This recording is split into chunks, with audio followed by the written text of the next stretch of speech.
Okay.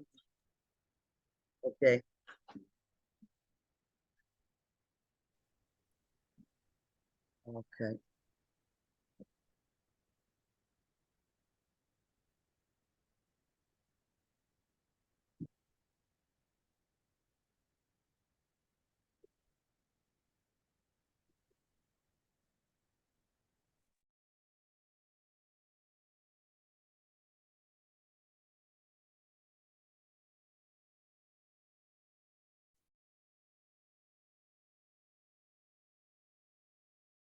Non mi ricordo, è studenti.itas.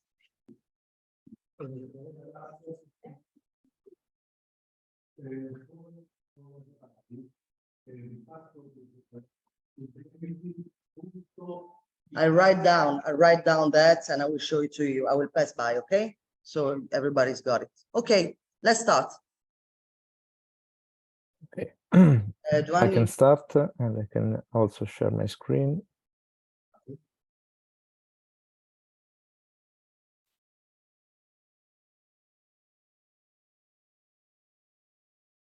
You see my screen?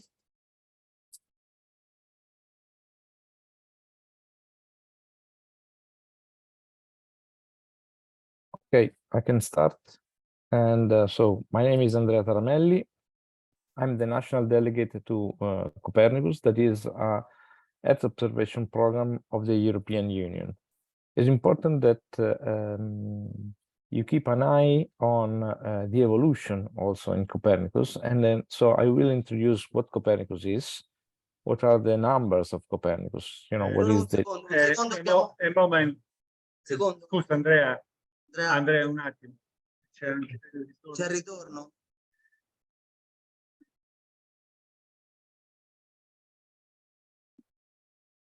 Disattivato.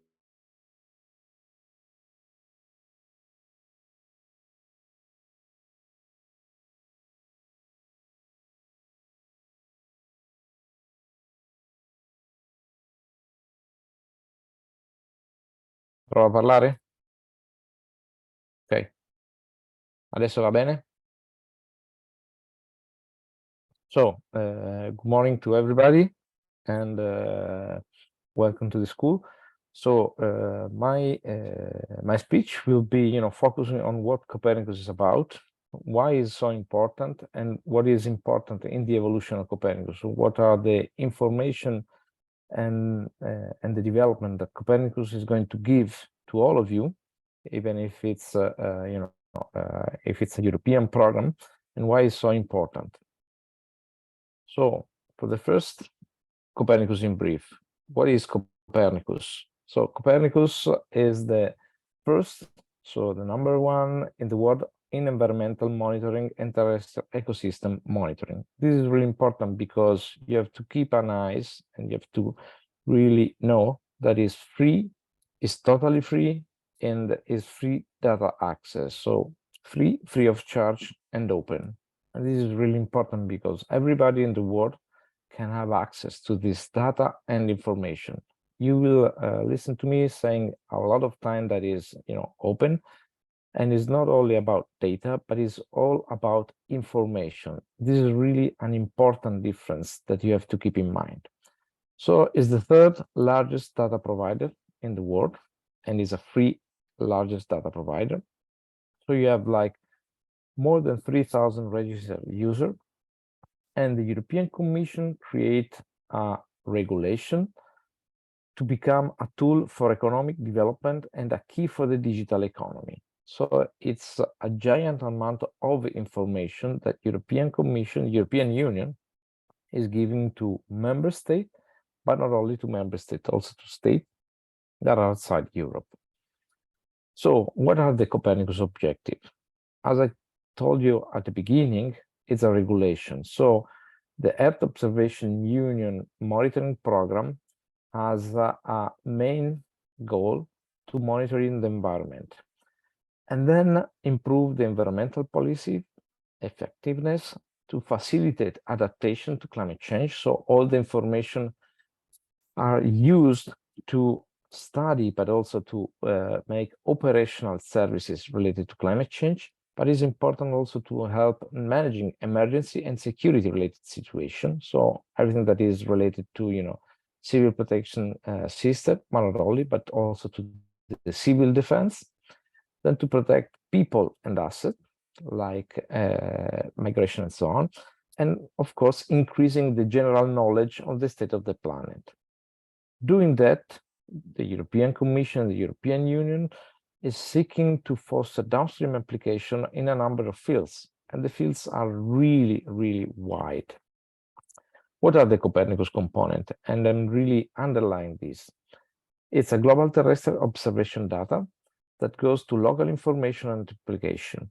So most of you maybe already know that Copernicus is made also by Sentinel data that are satellite and by contributing mission. But what is really important is the fact that these are just one of the parts of the Copernicus. So you have in situ data and satellite data. So the beginning of the Copernicus is the data provider, but then you have the services. So, and we will go a little bit deep on that. So you have the services that are delivering a lot of information, not only data, and then you have the information and you have a customized process. So there are some entrusted entities, and we will see which are these entrusted entities that take this information, customize the process, and gives products open, free, and free of charge in order to, let's say, make policy and technical solution. So which are the numbers of Copernicus? So you have more than 600 operational products. You have over than 30 petabytes of data and information per quarter of years. So you have 300,000 megabytes per date. And you have this, to have an idea on what is the investment of the European Union, it's 5 billion euro starting from 2014, and make operational Copernicus, and then you have now other 5 billion euro that make this operation available. I didn't put the beginning of Copernicus that was born in 2001, more or less, with the Baleveno Manifesto. That was the pre-operational phase with research and setting up the operation. And this was, an important period, because in this period, European Union decided not only to have this system open, free and free of charge, but also to, let's say, build up also the satellite mission. Because when Copernicus was born, it was an agreement, a mutual agreement, that it was born not to build satellite, but really to use the already available data, in situ data and satellite, to create and to build new information. Then doing this this job, then the European Union discovered that there's a need also to increase the number, let's say, of satellite and information available. And then in the operational phase, it was decided that to integrate the satellite already available with new satellite that are named the Sentinel. So what is the Copernicus program in brief? Is a regulation. So it's a law. It's really important. So for law, European Union is delivering data and information. So you have what I have already said, you have the space and in situ data, and it's important also to keep in mind that Copernicus is covering also the in situ data. Member states are giving for free all the in situ data to the European Commission and to the European Union to deliver and to integrate this data with the satellite one. Then you have 6 operational services, and we'll go deeply in that are delivering information for what now is called the Copernicus economy. In this roadmap, you always have to keep in mind that at the center of Copernicus is the user need. So institutional user first, and then also, private users needed information. Copernicus putting it all together at observation data, algorithm and techniques, in situ data and modeling, produce based on the user requirements, product and decision that are made for first, as I was saying, institutional user. Why is important that I stress from the very beginning that is a regulation? Is the fact that in this regulation, the European Union has really underlined important things. The first three I already told you that are for free, open, and free of charge. But all the other is the fact that all this giant amount of data and information has to be not only available, but useful for the implementation of framework directive, let's say the water framework directive, the maritime framework directive, and so on. But they have to produce information where the end users, first the institutional user, can make decision. And that's why it's important also for the climate change and for the emergency. So this is important because it's a change of paradigm. So it's the user requirement, so the end user that is at the center of the development, to create first what is the services, so what is really needed in terms of data and information. And based on this, we can build what is called the upstream part, but also the the in situ part. So what are the technology that is really needed to be built in order to have the information that can be useful? And the course that you are doing these days that are focusing on landslides, water management, and so on, is important to ask for data and information that are suitable for you. So this is the base on what now the European Commission, the European Union is defining the Copernicus space economy. So it's a value chain, and it's fully evolving in a user-driven approach. So the idea is not, what is the technology that you need, but what is the information that you need to make your decision or to make your job. So in Copernicus, you have European and national institutions that are, contributing to that. The research institution, that is another very important part, because the development has to be done under the research institution. And of course, you have a very important second, that is the industry, that are large companies, SME, and micro companies. Again, it's important not to, let's say, mix up thinking that Copernicus is only satellite. The industries that are contributing to Copernicus are also the small and very medium and enterprise, so micro companies that are developing not only satellite, but the way how this data can be translated to information. So I'm always showing these images because it makes the sense of Copernicus, and you are here, you are present in that. So you have the upstream part, that is the root. So you have like the satellite and the in situ data that are giving data information to what is called the midstream. So what are the 6 services already up and running? And you see that the services are the marine environmental monitoring one, the climate change, the air quality, the security services, the land monitoring services, and the emergency services. These are all the beginning information that will feed all the end users. So you have the downstream part, that is the richest part, where all this data will produce information. And what is really important to figure it out, that you are the final end user that are interested in using this data and information for agriculture, for emergency management, for security defense, for civilian defense, and so on. You have a user uptake part, and then the speech after me will really go deeply in the user uptake in the Copernicus Academy network.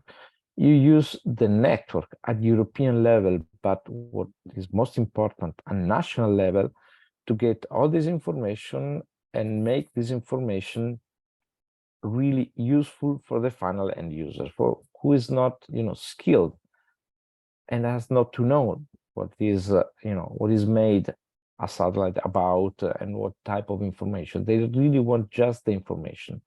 So you have, as I was telling you, the Sentinel, that are the satellite data that are delivered by the Copernicus program, the in situ data. Then you have the Copernicus services and trusted entities and services, the 6 I just said, and the data infrastructure, where you can find all this information. And then you have, the research project and all the core user group, the technology transfer, the member state, and then all the user uptake network that are the academy, the framework partnership agreement, the relay, and so on. And I will explain a little bit more in deep what are these, network about. And you have in all the different segments what you are part, the higher education. So you have to know about Copernicus. You have to understand that you have a lot of information and data that can be really available. Of course, they are not tasked and adapt to what is your final need, but in these trees, you have the way, and you can find a way to get all this data and transform this data to information. So this is really an important part.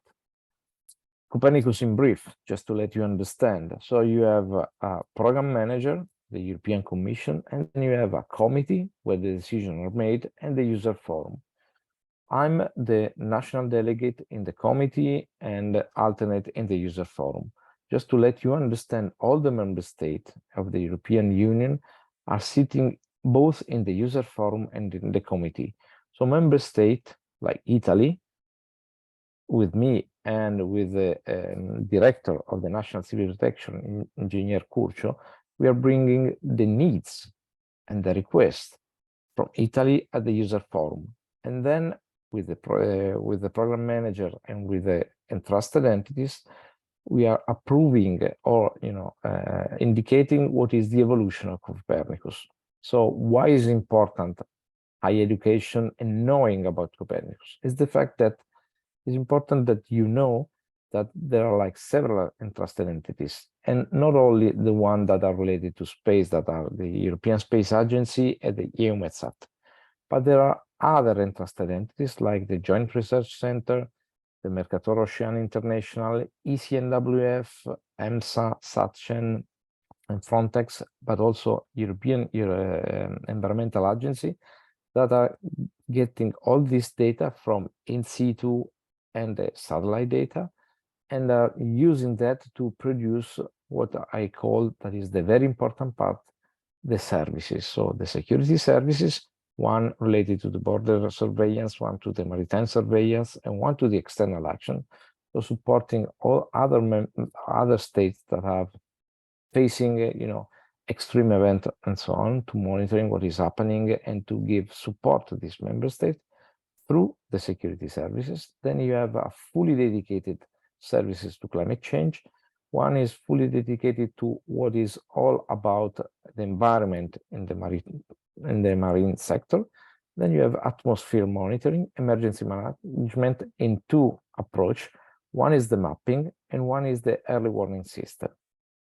And last but not least, the land environmental monitoring. So you have a pan-European and local component, and then you have a global systematic component with an hotspot component. And you can find at the end of the chain the information, not only the data. So just a little bit information about the Sentinel. So you have up and running in this moment 6 Sentinel missions. So you have a radar mission with like 2 satellites, even if the first one, Sentinel-1A, is not working any longer. So in this moment, Sentinel-1 has just 1 satellite. Then you have Sentinel-2 with a high-resolution optical mission that is multispectral high-resolution imaging, a medium-resolution imaging and altimetry that is Sentinel-3, again with 2 satellites. Then you have Sentinel-4 that is not yet running, but is in the way of launching. Then you have a Sentinel-5P that is already running, and then 2 new Sentinel that are coming, Sentinel-5 and Sentinel-6. I like this image because show you that how much is important, a satellite, but how much and how many are the services that are using this data. So how many satellite Sentinel-1 data are used. So you have more or less all the services that are using Sentinel-1 and so on and so on. So you keep an eye on the fact that it's important to have satellite data and in situ data, but what is most important in Copernicus is to give you to high information, but not only to the final end user information that are based on multi-source data, so in situ and satellite. Another thing that you must know is the fact that Copernicus is using not only the Sentinel mission, but is using what they are called the contributing mission. So also Italy is contributing to Copernicus, giving for free, let's say, other type of data that are Cosmos Skymet, that is a radar mission fully funded by Italy. But there are like France with Spot, with Probavi, with Pleiades, and so on, that are giving also other data and information to the services. So you have a contributing mission in the SAR domain, in the altimetry domain, in the atmospheric domain, but of course also in very high resolution optical mission that are the Pleiade, Spot, Rapid Eye that is delivered by Germany, and so on. So you start to understand how many data and information goes and flow through Copernicus. And of course, you have a lot of information that are divided by the six thematic Copernicus services, and then of course all the data and the infrastructure. So you have the 6 services that are delivering data and information, and then the infrastructure for from ESA, EUMETSAT, and situ that are delivering data, raw data. Of course, European Union and member states understand that was quite a complex infrastructure. So they decided not only to have data that are coming from the 6 services in a separate way and from ESA, so they decided to build, based on the services, what is called the data information structure. So 2 of these data are managed by ESA and 2 are managed by EUMETSAT. And last but not least, they had, the idea to put what they call DIAS, data information structure, that way you can find both the data of the services and the data from the satellite and in situ component. And these are some of the links that for you it's good to know. Again, I'm always stressing, to access to this data, you don't have to pay nothing. It's open, free of charge. You have to register, and with the access to the services and to the ESA and EUMETSAT and trusted entities, you can get the data downloading. If you go to the DIAS, you have also some availability for data processing. Again, this is a change of paradigm, so that especially for high formation, you can play with the data directly into the data infrastructure, that is the DIAS, delivered by the European Commission. So you have here some information about the DIAS, that as the DIAS were to reach. The most important DIAS, or in the evolution of Copernicus, the only DIAS that is going to survive is the VICEO one, that is the institutional one. The other 4 DIAS that were built by European Commission and by member state are private DIAS. One is Blue, Onda, Mundi, Ecreodias. But with the VICEO, European Commission and European Union will deliver for free, also in the next 7 years, all the data and information in a single access point. So why is it important, Copernicus? Because it's really relevant for many sectors.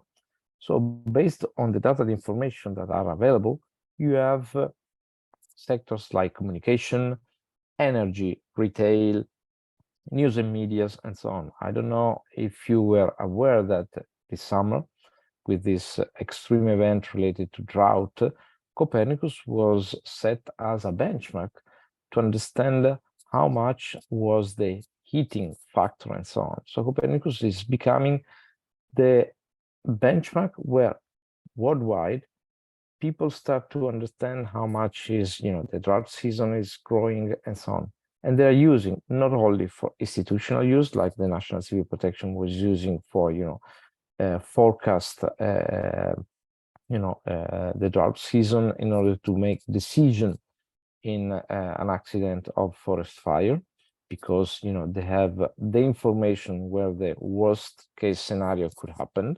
So Copernicus is not predicting forest fire, but is predicting the drought place where you can have the worst case scenario. But you also use in the private sector, in fisheries, in agriculture, in maritime domain, oil and gas, and so on. And we will go a little bit deeply in how they use. So again, to stress, these are the megabytes that are delivered by Copernicus. And the data policy is totally free, full, and free of access. And this is really important. And you have this data policy for the satellite data, for the contributing mission, so also Cosmos SkyMed or Prisma and so on, but also for the Copernicus services. And this is really a change of paradigm.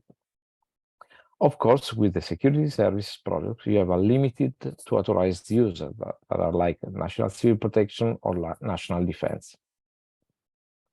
So what are the economic and the socioeconomic benefits? So why the member state, a European Union, decided to invest for almost 25 years, an amount like more or less 15 billion? It's because it's already generating significant socioeconomic benefits. So the cost per citizen is more or less €1.07, and every euro that is spent by the European Union, we are generating already a return of €3.2. And this is important because, it's a lot of information that if you produce information, you produce, let's say, an important economic benefit. So the benefits are, quite wide for research, for innovation, and creation of specialized work. This is another important part that the second speech will give it to you, is the fact that we are creating a new, let's say, profile of people that has to be formed and trained. Of course, now people that are interested in agriculture, to emergence and so on, they have to deal with data and information that they were not using before. So we are really creating, and that's why it's important, and why it's important to present also what is Copernicus Academy Network, how to create this new knowledge also in the young generation. So I will go very fast now, not to take all the time.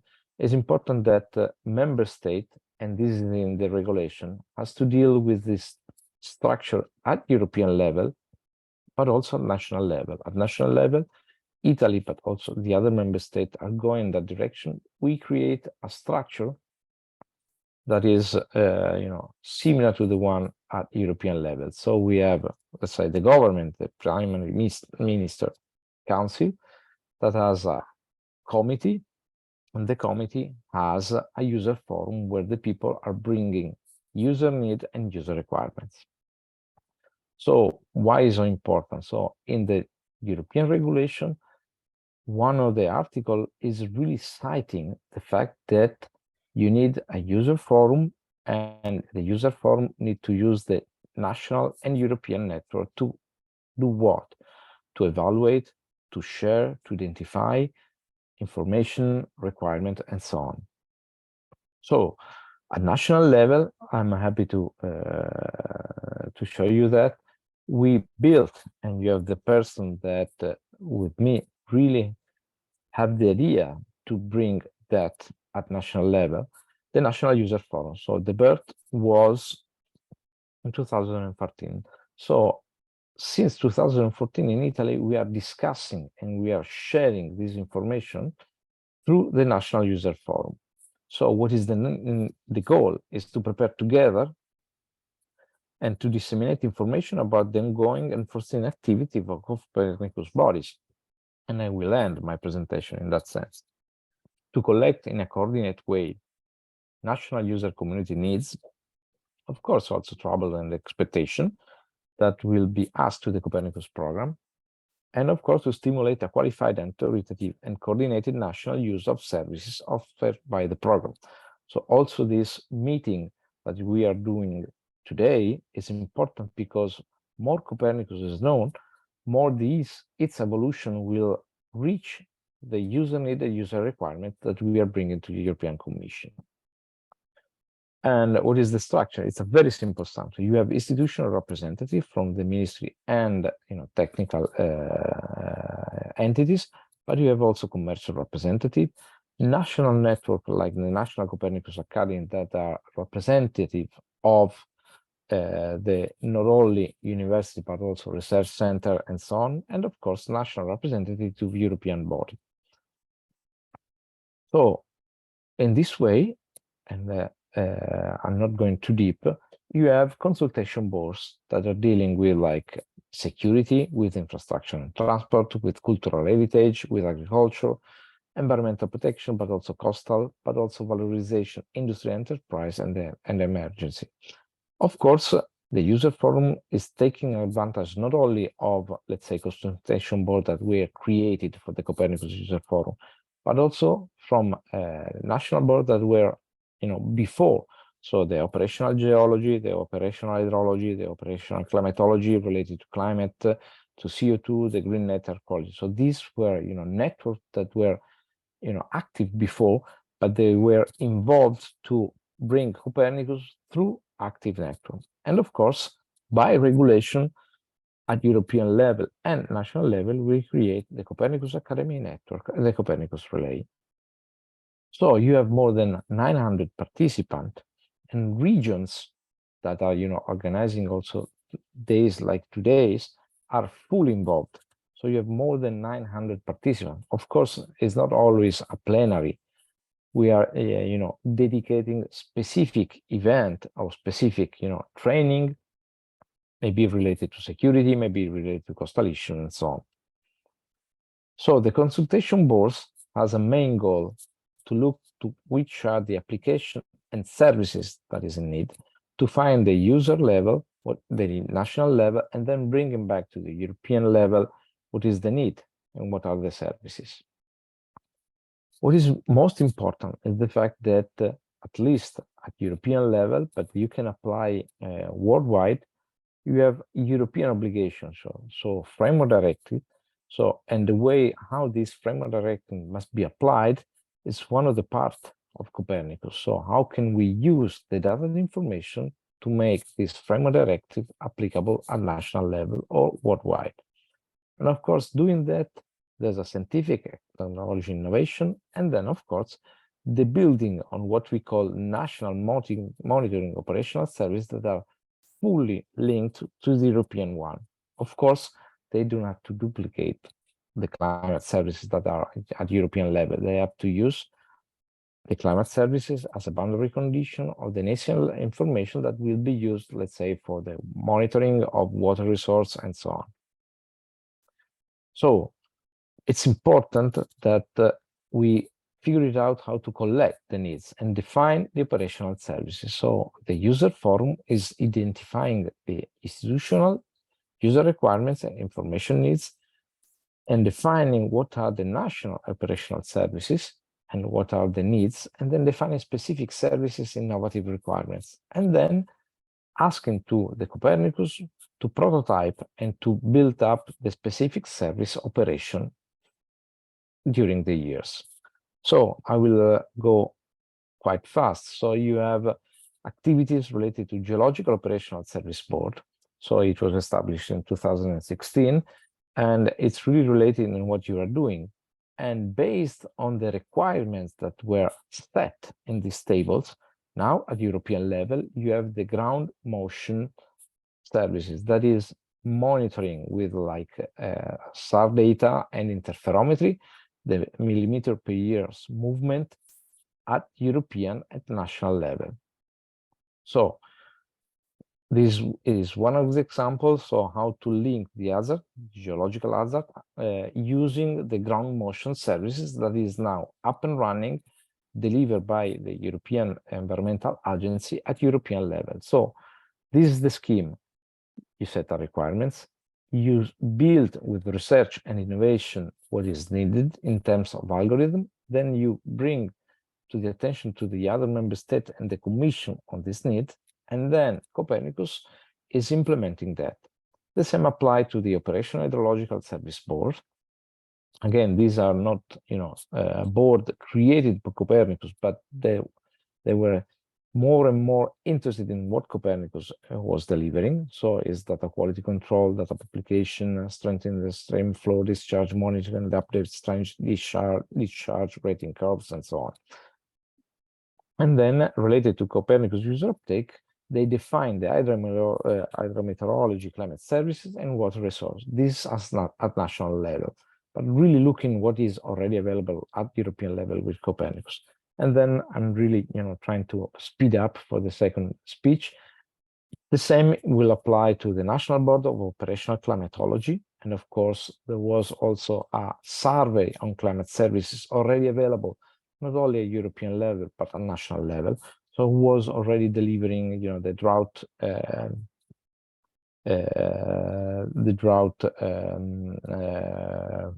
forecast and so on, in order to understand what was really needed and what is really needed.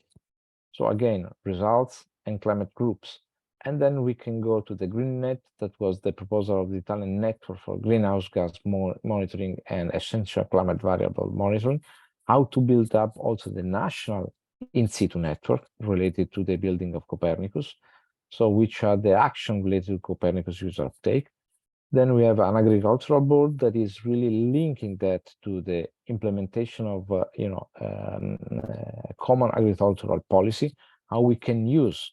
And I'm always underlining that one of the first, let's say, regulation at European level that is stating that member state has to use Copernicus is the common agricultural policy.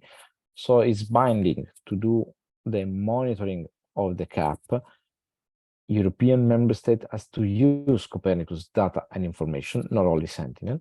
Then we have a coastal board, again, delivering a white paper and what is needed in terms of regional and local level. You have a cultural heritage board that really was asking, is not yet set, but the roadmap is ongoing to deliver a fully dedicated services that are using the already available information at European level for cultural heritage. I make two examples: the monitoring of the air pollution that can affect the cultural heritage, but also the movement, let's say the ground motion, to control and monitoring this the stability of the cultural infrastructure. And these are, the work that was done. The national system for environmental protection and bodies, delivering what are the regional agency for protection, and they are related also to, civil protection and agriculture. Then you have the emergency board that is coordinated by the National Civil Protection Department. So why Engineer Curcio is fully involved with the National Civil Protection. And it's good to know that Copernicus started with a very big, let's say, push, but request more than push, of the Italian National Civil Protection that were accompanying all the roadmap. So you see that when Manifesto di Baveno started, the National Civil Protection and the European Civil Protection System were activating, and with all this activation and request, the emergency service at European level were, increasing in capability of producing data and information. It's important also to know and to understand that you have the evolution at European level, and then you have also at the national level, where the national level start to contribute more and more also to European level. I will go very fast now because you will have then a second speech related to that, in order to really link what is doing under the user forum and within the regulation. We have created the National Copernicus Academy, and you will see how it's important to have this network. So the Copernicus Academy network is not only related to the university, but it's really related also to, entities that really do want to do, academy formation and training. Another network is the Copernicus Relay that is not doing training, but is doing, as a sort of like open shop where people can go and take information at a regional and local level. So we have created a network at national level where you can have information on what is Copernicus and so on. So you don't need to always to go to the national level, but you have local and regional point where you can have access to all this information. And then you have what we call the valorization board, when you put together, the public institution and the private company, when, the match between demand and offer are made. So maybe there's already something available also in the business company that are already delivering. And in this valorization board, we are making sure that what is already available and what is not already available, so there's a gap, will be, delivered. So it's really a making supplier enables aggregators and developers and richer all together discussing in this table. So you see that a lot of players that are discussing, and you have like small reality like the Agricolus that is in Umbria that are discussing and implemented that with like big reality like Leonardo Telespazio and so on. And this is really important. And I'm going to close because we are already in in movement in evolving Copernicus from what we call, of course, 1.0 to 2.0. What is the meaning? Is the fact that Copernicus in the new regulation is really making it not any longer the third, but the first world provider for space data and information. And in Copernicus, we have a competitive edge, but what is really important, it's really fighting climate change. And in the evolution of Copernicus, related to Paris Agreement, Copernicus is developing new mission, but new services in order to be compliant for the CO2 emission discussed and agreed in the Paris Agreement. So you have an evolution of data acquisition, an evolution of services, an evolution of access and distribution and user uptake. So one of the most important that in the evolution, there's the continuation of data. So enhance the performance of what is already available. So not closing the data flow that is already there. Reduce dependency from, let's say, other countries, and of course, amplify. So in order to do that, it's going in what is called the new space. So not only producing new satellite, but creating, increasing member state and also users in co-design what is needed. A practical example, if you have the Sentinel, what could be the new mission or national mission that can be developed that are integrating the Sentinel? And this is really an increasing investment that member state, the European Union are giving. Then, of course, the service development. So integrated with digital, artificial intelligence and HPC, and of course, being an instrumental to Green Deal objective, increase support to resilience, and of course, support national policy. Access and distribution. So we are boosting AU infrastructure. So we are integrating the DIAS. So we started with like separated infrastructure, then we created the DIAS, and now we are boosting infrastructure.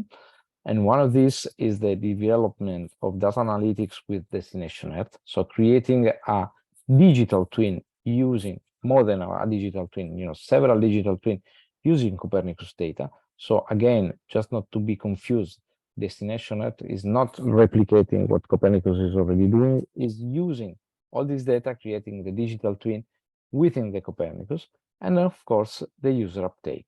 So anticipate user need, use space data to transform different ecosystem, and so on. So just to conclude, it's really making new constellation, but really making expansion of new services. Again, I will be today discussing the new, and one is the newest information that you need to know is now is it is created in Copernicus a new services that is the resilient institutional services. and this is going to be up and running in 2020. So any question that you have? I know that the information are a lot, but it's important that you know that all this information is made also for you.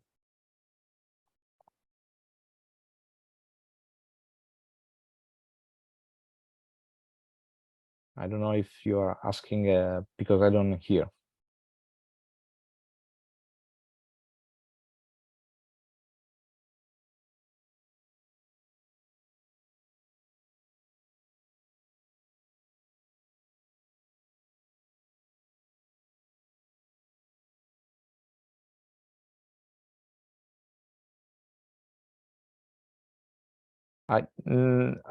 You have the microphone off, so I cannot hear. Hi. Hi. My name is Gabriel Arruda. I'm from Brazil, and I'd like to know if you have that data just for Europe or another places in the world, and if you have about all the world or just look for Europe. No, the data are covering worldwide. You know, there's a lot of data that are, satellites are, acquiring, worldwide. So you can get the data worldwide. Of course, the in situ data are specifically for Europe because the in situ data are made at national level and then shared at European level. But all the other data are worldwide. So the services are delivering data and information for, also for Brazil. Okay, thank you.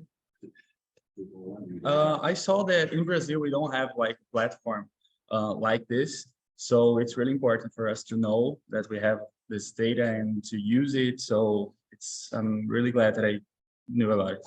Yeah, thank you. I'm happy, but that was the task, putting the people in a position that they know that they have, opportunity. This is really important.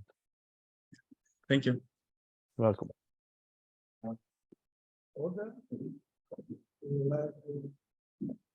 No question. Any questions? No? So we keep going. We say thank you and bye to Mr. Andrea Taramelli. Grazie. Have a good day and have a good train. Buon lavoro. Grazie. So, lasciamo la parola al professor De Bernardinis. Ciao Andrea. Okay, I leave the word to Prof. Mr. Yeah, we have to do the presentation. Okay. Bye Andrea. Ciao, grazie. Grazie mille. I'll try to do my best. Okay. You will be the best because you will see that he was the one that started with this, and now he's still working with young people. So Qual è? Have a good day. Bye. Bye bye, thanks. Fai così. Tac. La Bye. cambiamo subito. Ah no, devi solo trasferirla. Come la vuoi trasferire? No, possiamo anche aprirla così e Ce poi la facciamo fa? la condivisione. No? Ma proviamo, dai, vai. Ah, mettila in presenza. Fai la condivisione. Facciamo prima, vuole dire due parole Yes. di presentazione. Ok, I leave the word to Professor Bernardo De Bernardinis. You already met him yesterday, so you know what he does, but now it's going to be more specific. We have to speak slowly. Yeah. Yeah, it's okay. Fine. English speaker. So. Okay, so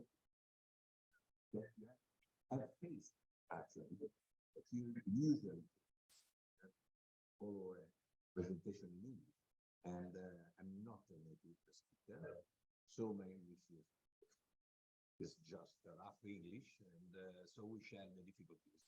And so I apologize if I'm not clear, and ask you to ask me to clarify what I said. Okay, so it's a collaborative workshop now. You are pupils of a summer school, so we'll go. The Professor Taramelli presentation was given in order to allow you to have a flavor about Copernicus. Let's see if we are able. Well, okay, that should work. Yeah. Bravo. Come on. Oh, Come on. that's it. Okay. And the flavor that when we speak about Copernicus, we are not speaking just one satellite or a constellation of satellites or a constellation of constellations of satellites, but it's something very huge. It's a huge world at the European as well as the international level, as you have quote, I mean, but down to the local level, as we are now. So the major question, if I look at you, I can see a big question. What are we talking about? What is really Copernicus? Well, we are just, Andrea Taramelli has just shown you just the huge organization, the governance, the structure, all the strategical ideas which are part of our policy and the European policy, and let's say a common policy with other countries. For example, Africa, we have a common project which is called Copernicus for Africa. And for example, in Panama, we have exactly the same for other countries in South America and certainly North America. There is an agreement between between Copernicus, not DAES, but GMS before, for example, USGS and NASA as well, and so it's a sort of huge, as I tried to underline yesterday, it's a huge tool for soft policy among countries, which is something similar to this summer school. No? So the big question is just an important question. Can you see that? It's large enough? Okay, so you can follow the slides. More or less, I wrote down everything. So, but I mean, as you could see, I mean, the production, the general production from by Copernicus, what is produced by Copernicus, a huge amount of data and information, along with services and other things that we see. The question, the basic question for me, I used to be the former delegate in GMS since the very beginning, till 5 years ago, more or less, and was in more or less about 2018,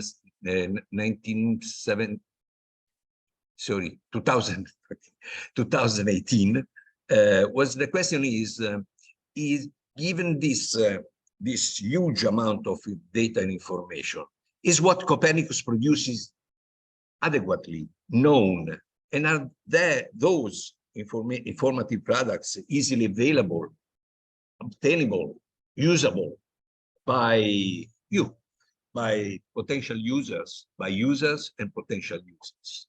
This is a big question. Let's try to see if what are the answers to this question. And to do that, I mean, we'll go through some examples. So I show you how to use Copernicus, just very beginning, because it's a long way to deep inside Copernicus. But let's have a start. So first of all, I think that you have picked up that services are the priority, are the major, the first target of Copernicus, not satellite data, not in situ data, but satellite data, in situ data, and other data are commodities, we say, in order to feed what is just, I say, a geometric heart of Copernicus, from which you get out, you are able to produce higher level information, which are very useful to take decisions. This is the idea. So let's start to see how we are able to use, for example, some of the core services of Copernicus. So how can we access and use the data information that are free free of charge, available to everybody. In this moment, we can go inside and we'll see how to do that, and we can use them. Nobody is asking you anything, no money, just asking you who you are and just to take note of it, but not more than that. And there are two ways nowadays. Probably you have already picked up what from what Andrea said. I mean, that's it. It's a series of specific webs or specific web portals dedicated to each of the core services of Copernicus, and dedicated to the information, but also what they use in order to work out the information, which is quite important. So a self-containing everything you need in if you want to use that service. Take in account that Copernicus has been thought, I'm one of the responsible of that, not just in a vertical way, but the cross-service, the core services are cross-cutting services as well. In order to face agriculture, you cannot use just one core service. You have to use several core services together. And we'll see that. For example, land, along with atmosphere, along, for example, with climate change, along with other, in order to get the information that you need. Okay? So the second way is the idea was, well, it's too difficult to go through all these portals. It's quite complicated. They have their own language, more or less. They are not so standardized among them, I mean, between them and so on. And no, we decided in 2018, we decided just to support the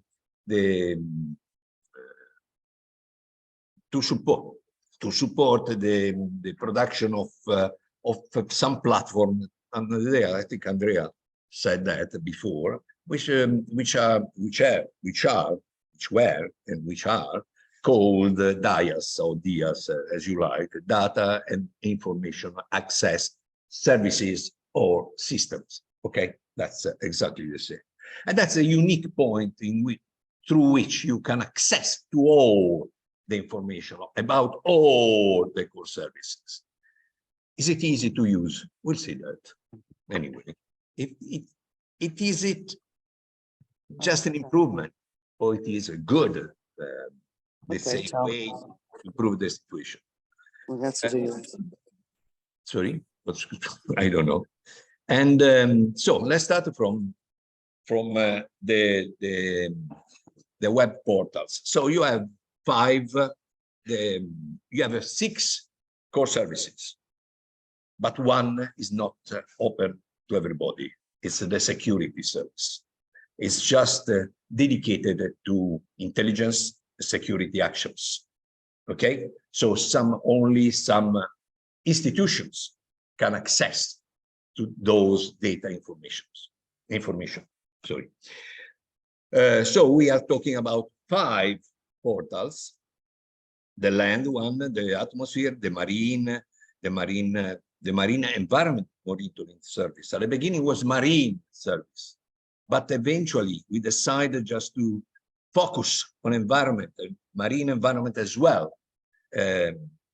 So there have been an evolution of the services as well, these core services.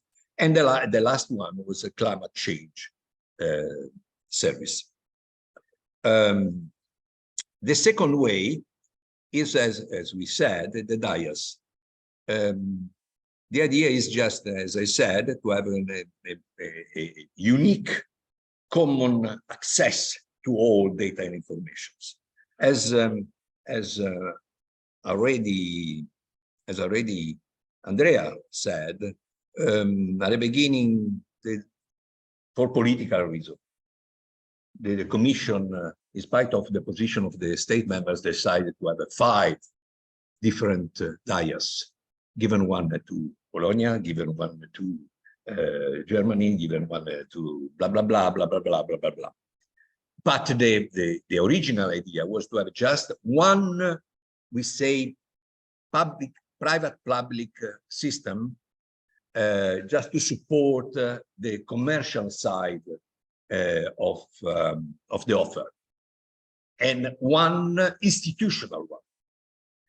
Nowadays, I mean, the Commission arrived at the original decision and decided for the next cycle of Copernicus to support just one dais, which is the institutional one, which is WICAO. WICAO has been implemented by EUMETSAT, ECMWF, the European Environmental Agency, Mercator, Ocean. All these, which are trusted entities, as Andrea said before. No, here you don't see ESA, for example. Everybody thinks that the ESA, the European Space Agency, is sort of reference point for Copernicus. It's not.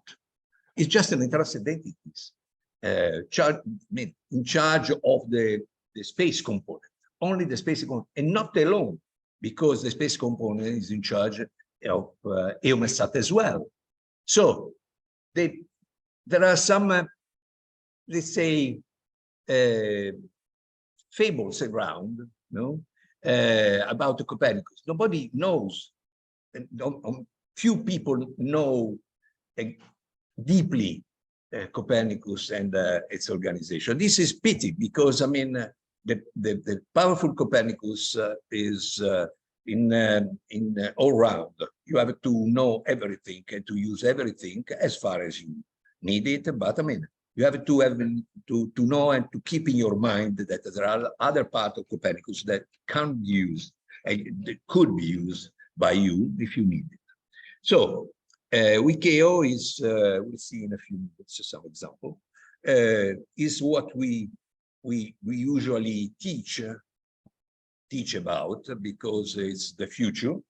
And still there are dais, private dais, but we don't know the future of them. It depends very much on the business plan of the providers. Not certainly, it doesn't depend on the Commission funds. So that's it. Let's go quickly away. Let's start with some example. Let's go inside, for example, the Copernicus Land Monitoring Service. This is a basic, one of the first three.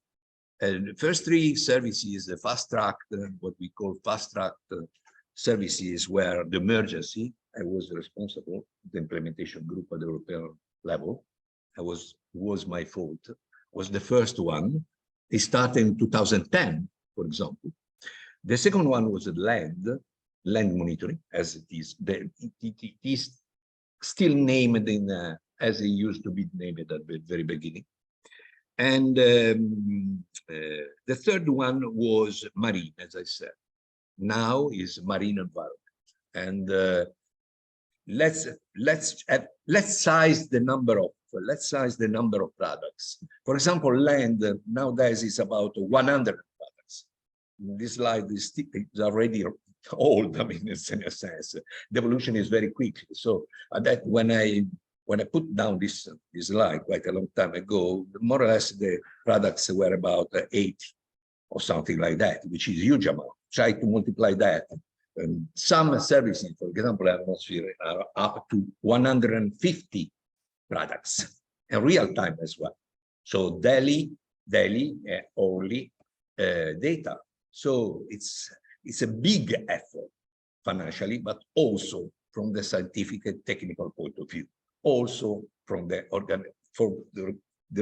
organization of the system and the services as well. So let's go inside. There are four basic, we could call that sub-services: the global and pan-European, the local, and the reference data. The reference data is a place where you can get, for example, the satellite data that the service uses in order to produce the information. The in situ data, as well as satellite data, and other information, basic information. For example, the ground elevation model you can find a 20-meter ground elevation motor all over the world, my dear friend, not only all over Europe. Because the digital elevation model is needed in order to correct, for example, to tune the satellite data as well. Satellite data without in situ data and the digital elevation model, they don't mean anything. It's just beautiful figures, beautiful images, but nothing more than that. They are not measurable. They are not usable in order to fit modeling and other things like that. Okay. So more or less, this is the structure of all the portals for the portals of all services, core services. And let's have a look inside the sub-services. For example, the pan-European, you can see they have the sub-services. So you have, for example, in this case, let's go back for a while. Okay, you can have Corinne land cover evolution. Corinne land cover is classification of land use and land cover, all over Europe in this case, and in some cases for other countries as well. You can go inside and you see that. Is a basic idea to use how to know the usage of land, but also the cover of land. So you have a forest, you have a rural area, you have a urban area, you have all sorts of things, the coastal areas and so on. Okay, and then you can go inside, and you have some other products, and we see them in the future. It's very easy. You go in the basic entry point. We just click on that. It open another menu, and you go inside this menu, and you click inside this menu, and you go in another menu, and you choose the products that you want to use, and they become immediately useful, or they become already prepared to be used, and we see that. So we can go, we click on Pan-European, we get that menu. We can choose other sub services as well as local. Local is not widely extended, but is spotted. So it means that is spotted on some thematic areas, topics, or in some limited local area, like urban areas. For example, large cities with more than 100,000 inhabitants. Okay, for example, Milan, for example, Turin, for example, Rome, for example, but not Orvieto, but not Todi. Just to give you an idea.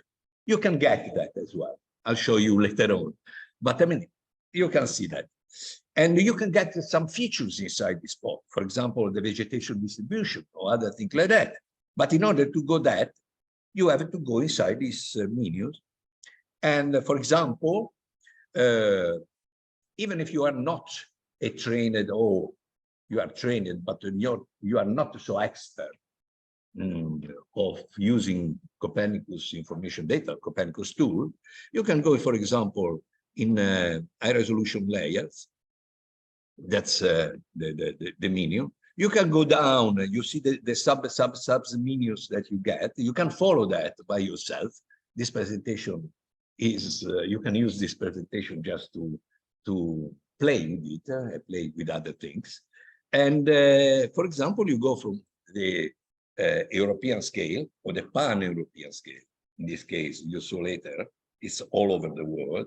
You go down, down, down, down, for example, to Rome area. And in Rome, you go down, down, down to a municipality, one of the municipalities of Rome.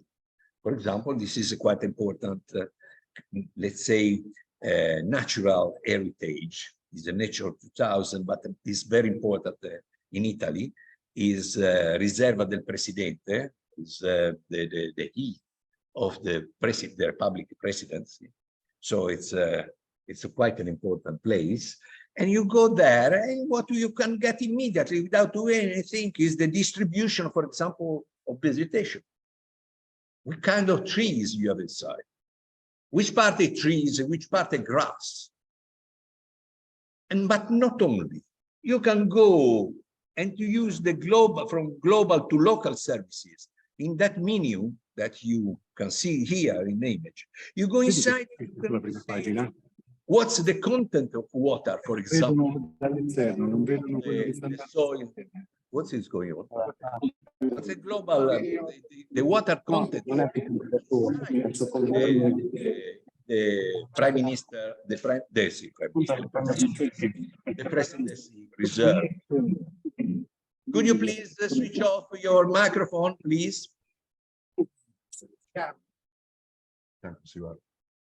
No, no, it's that.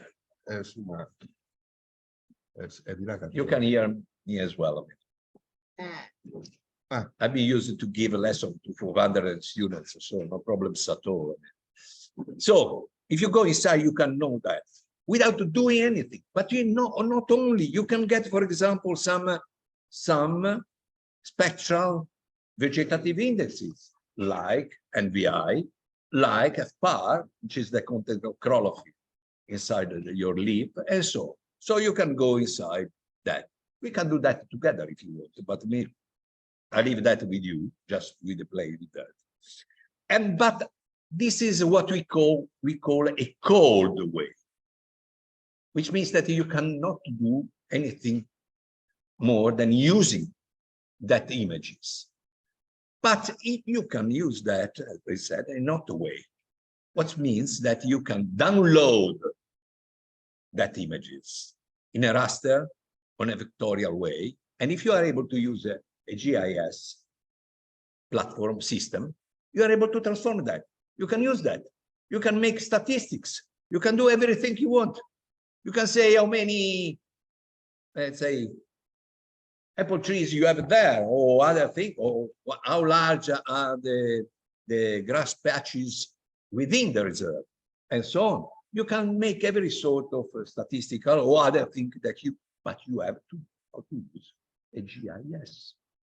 Not only, you have to know what is a spectral index, or a spectral signature, or something like that. We'll see that in a minute. So, it's very powerful. Wikio. So let's go on the other way. Well, Wikio, you expect that easier. Oh, okay. Let's see. Oh, yeah. You go on the basic menu, you use the viewer, you immediately see, for example, an NVI distribution all over the world. Not only, you know, for example, for the marine environment or the currents all over the world, all over the oceans, sorry. Oh, come on, Kiko. Don't be lazy. And you can get information about the product, but also you have a catalog of a very large catalog of already prepared products that you can use. And you can spot inside, you can zoom inside, you can cut areas, you can abstract information from those representations. For example, you can filter that. Go back. Let's go back to the land. In this case, I filter for the land service. So I get information directly from the land service.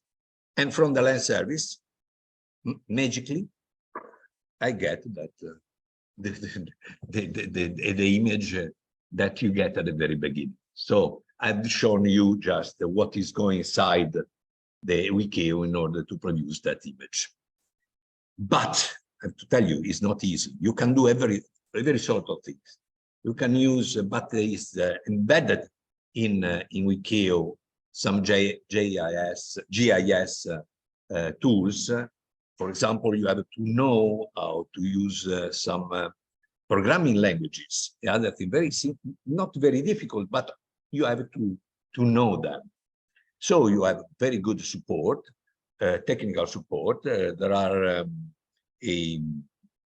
e-learning products, MOOC as well. You can learn everything from this presentation.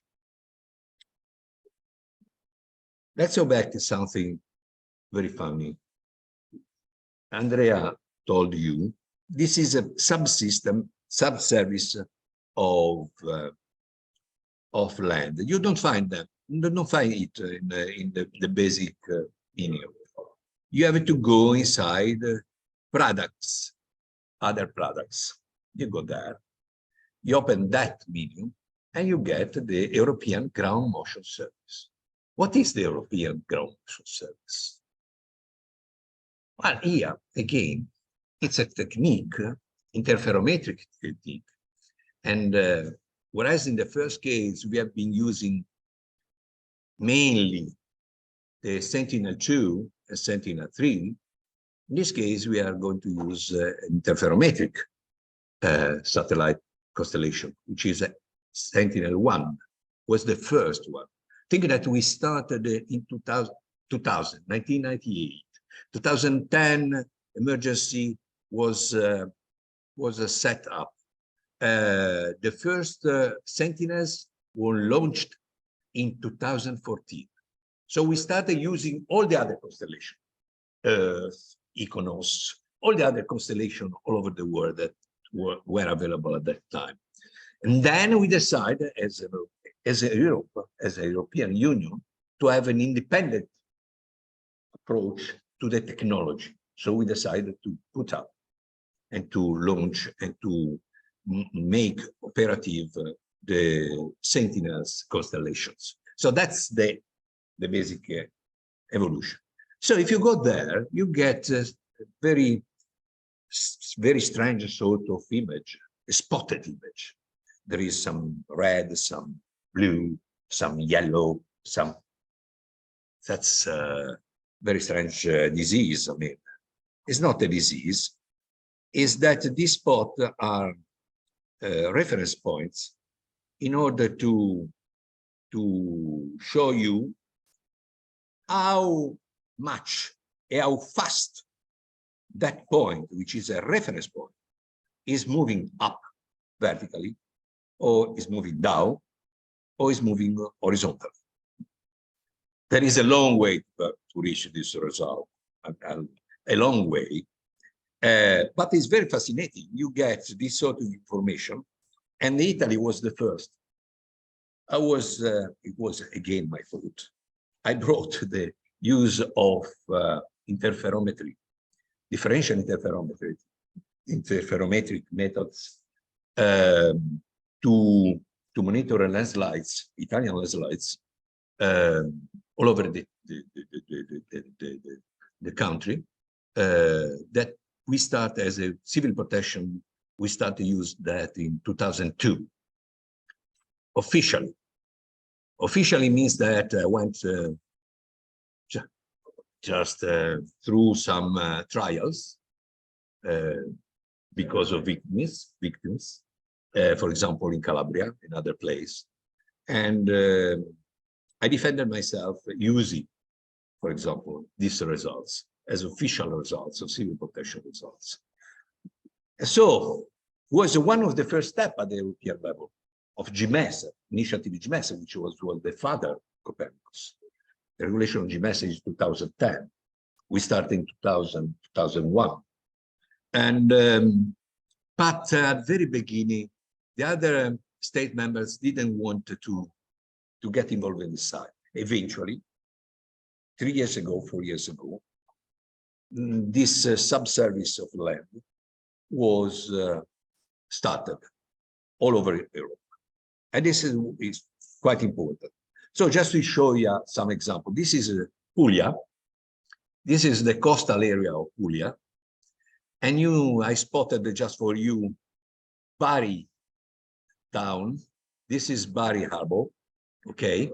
The two spots are, one is the inside, inside the town, and in just a general, some point inside Bari. And the other one is the seawall outside the harbor. You can see inside Bari, there is no movement, more or less. These are millimeters a year. So it's a huge precision that you get.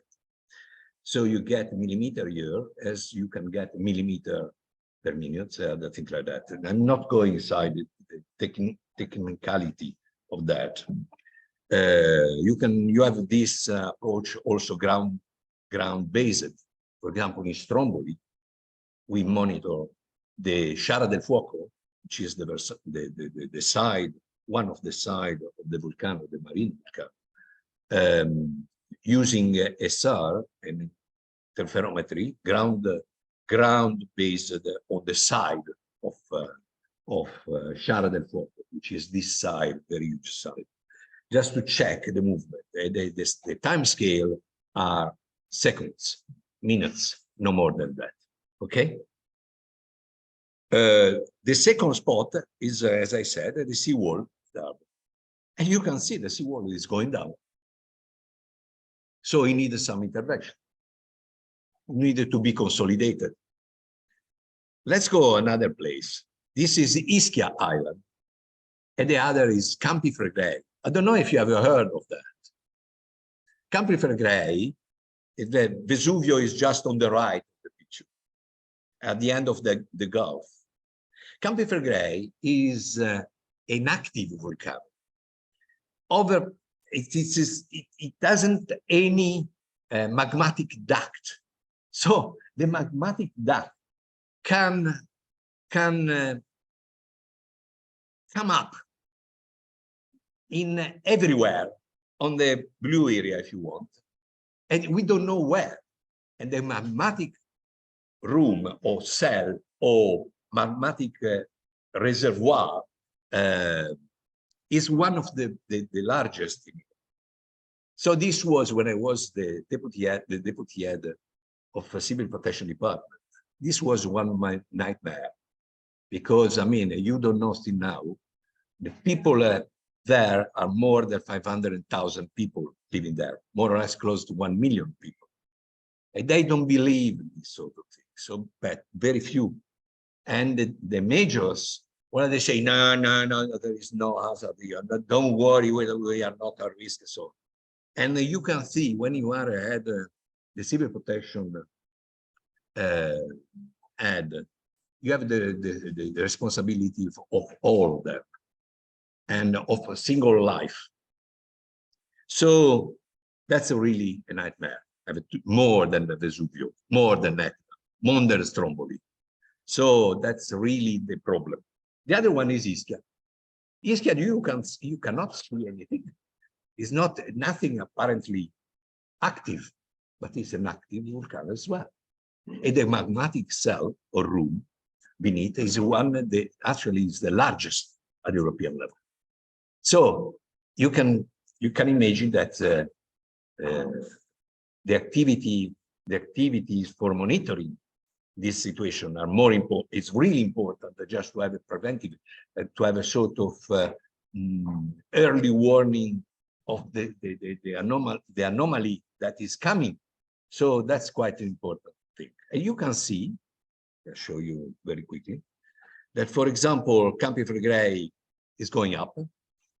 So it's just a sort of subsidence pushed by the magmatic cell upstream. Whereas Ischia, as you know, is going down the side of one of the side of Ischia. So this is very important too. The last example that I go through is the use of emergency management service products. Well, the products are more or less these. One is the mapping. I synthesize in the mapping more or less. Mapping has two subsystems, two sub-services: the risk recovery and rapid mapping. Rapid mapping is to have the situation of flood, for example, forest fire, or for example, seismic situation after the event, immediately after. Okay, immediately after means no more than 6 hours, but more or less on 1 hour at a time. So this is quite an important point. At the European level, at the national level, we have other platforms which are in more detail, in time and space, are able to represent the evolution of the event, the pre-evolution and evolution of the event. So I don't know if I have the example. Then you have some services again. You go inside, try to play by yourself. Yeah, I just put down this sort of things as example. You can go through and play. You can activate them immediately now, for example. You find, for example, the exposure map, where the people are, where are the schools, where are the hospitals, where are things, or the population, how many people are in that area, and so on, which is a very important information, a piece of information that you need in order to activate the civil protection response. And then you have other three products, which at the beginning started in an autonomous way, and after they have been gathered together within the emergency management service. One is about flood, is early warning flood system at European level. This early warning takes in account of the early warning system at the national level because of the responsibility of that. The second one is fires, forest fires, or wildfires, as you like, rural fires. There are different kinds of fires. And the third one is a drought. And you can find inside several information. Let's go through, for example, the EFIS one, which is the fires, the forest fires, wildfires example. You go inside, you click and you go inside again, as we did for land. You play with that, and there is some information here, and you get, for example, like that's it. That's the chain that you can follow.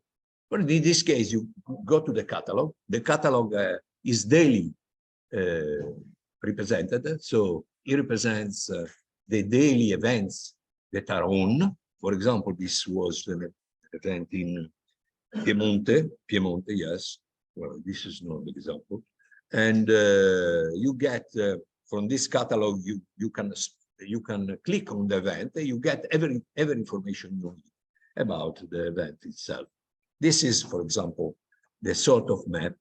And again, you can get this in a hot way. You can download the information. You can use them. You can do everything you want. So, after this long journey, I think the answer to the first question is very easy. Getting what Copernicus has made and continues to make available to be known and used by a generality of user communities, not a scientific community, not what we call the intermediate user. Intermediate user is a provider, so it's a commercial, there are public, for example, ISPRA, the National Institute for Environmental Protection and Research, as well as, for example, CNR, the National Council of Research. They are intermediate use, but also, for example, IGEOS, Agricolus, other commercial, the same, for example, other commercial providers. But you, the farmer, a small farmer, 2.5 hectares, 4 hectares, not 100 hectares, like in Argentina or in Brazil. Okay, 2.5 hectares here. The average is 4 hectares in Italy for each farmer or farmer enterprise, agricultural enterprise. So it's not an easy work. So that as because I told you, you have to know just a few, but you have to know some few basic knowledge in remote sensing. You have to know what is the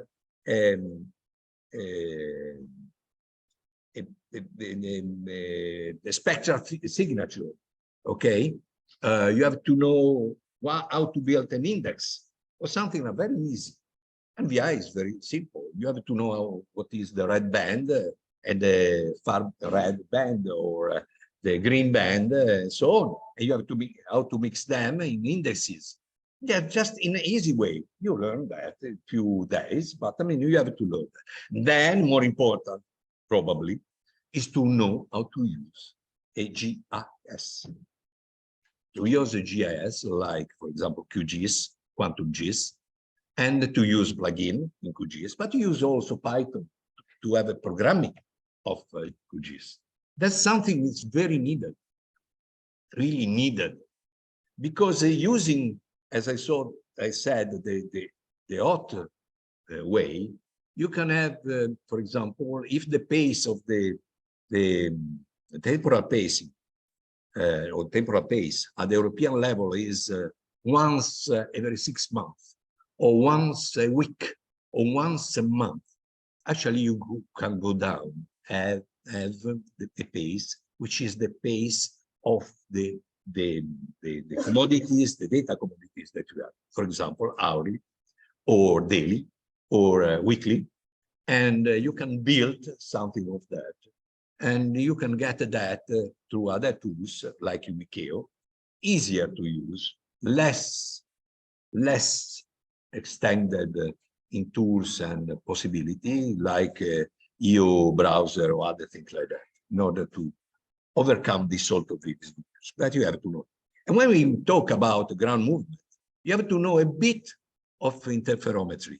What is a permanent persistent or permanent scatter interferometry? So what it means to have that spot, what are the quality of that spot, what are the meaning of the signal that you get, and in order to have an information that without other competencies, geological competencies, climate competencies, meteorological competencies, social, economical competencies, doesn't mean anything. So Earth observation is not just a satellite, but is just all this sort of merged together, integrated together, used together in a very simple way, as in a very complicated way. That's the basic message that I wanted to tell you. What's the time? We are at the end. Okay. Okay, just a few. Just to give you some highlights about the Copernicus Academy. So now I understand why I'm here. Why, when I was a delegate, a national delegate, along with the other member states of the Union, we decided for the Copernicus Academy network at the European level. We decided that because, I mean, certainly all the user uptake action need some training, need information training, and also educational approach, not only. Well, I've just talked to the vice director of this institute, asking him if he wants to participate to an European program, which is called Copernicus for Schools. And is targeted to the teachers of the secondary schools, in order to make them informed and just start making them taught about the use of the tools. Because in agriculture, certainly the skills have been changing, and changing very quickly. So we have to keep on with this sort of problem. At the same time, when we start from the kids, from you, from others, not from already old, like me, old dog, old professionals, other things like that. You start from the very beginning, you are able to have a very strong evolution. So this is one. And the most important thing is, as I said, well, for example, we started in 2018, the National Copernicus Academy USA, and his professor de Bernardini here alone with Maria Vittoria Castellani. I didn't introduce her at the beginning. Is the other wheel of my bicycle, of the Copernicus Academy bicycle. She's not a clinician. She's not a scientist. She is an administrative expert in smart public administration.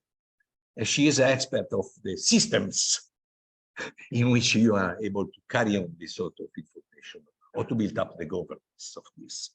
So we started in 2018 at the European level. We put up the national coordination, and now there is the national web network, and now the national web and the national networks is up to 57 collective members, means a university, full university like La Sapienza, Politecnico di Torino, Politecnico di Milano. This is a net of thousands of people, of colleagues. So we get through several events, a participation like this, but events more important. I like to show just two of them, and I go to close. One is are the national workshop, but I'm not go inside this. Well, I discussed this with the Alta Scuola anyway. It's a specific event made along with the commission and the entrusted entities and the local Copernicus Academy on a specific topic very important for the local Copernicus Academy. But I wanted to go through these sort of things. The Copernicus Academy National, the Copernicus Geodata and Satellite Statistics Local Schools. This is a local event, built up with the local authorities, built up with the local people. For example, with the Institute in Agriculture or other subject like that. And you can see here, for example, one is in Perugia in 2021, is in focus on agriculture 4.0 environmental and business sustainability, for example, whereas the first one was, for example, in Asti, about, again, viticulture 4.0 and UNESCO cultural heritage. That's quite important. The other thing like that. And it's made by local group, promoter group, which becomes stable. And it become a sort of new reason for new events and new activities, teaching, training, also information activities. Well, we release a certificate, but doesn't matter. But I wanted to show something. The last one is the position paper. We produce a position paper as a Copernicus Academy network, and we put forward to the government authorities and say, well, look, I mean, if you wanted to succeed with your recovery and resilience plan, you need new skills, you need people enough to carry on the programs. And there aren't enough nowadays. So we need new skills, new people trained, new people with new knowledge, and people willing to be involved in these sort of things. So we put this and we start, let's go through very quickly this. We started with a survey along the network, very impressive one, but we produced three proposals. The first one is in a very short time. For example, I just said the open schools, the Copernicus Open School, 4 days, 1 year preparation. For an organization preparation, in order to implement it, but 4 days of activities, very effective. The second one is second level master all over Italy. The third one is a national PhD, a national PhD activities. Well, this was a third national PhD cycle at the national level. And I'll leave you the characteristic of that. And was up at that time, and there wasn't any money from the ministry. And now we have got a lot of money for grants, other things like that. So now we have several national PhD cycles coming up, and but at that time was the first starting point. And this is about Earth observation, not just, let's say, upstream segment, not just downstream segment, not just the in situ data for example, the ground basic, but was all over the Earth observation approach, integrated approach, suggested and dictated by Copernicus. I hope that you have understood that you cannot say that if you know Copernicus if you know something about satellites. You have to use some geomatic tools, approaches.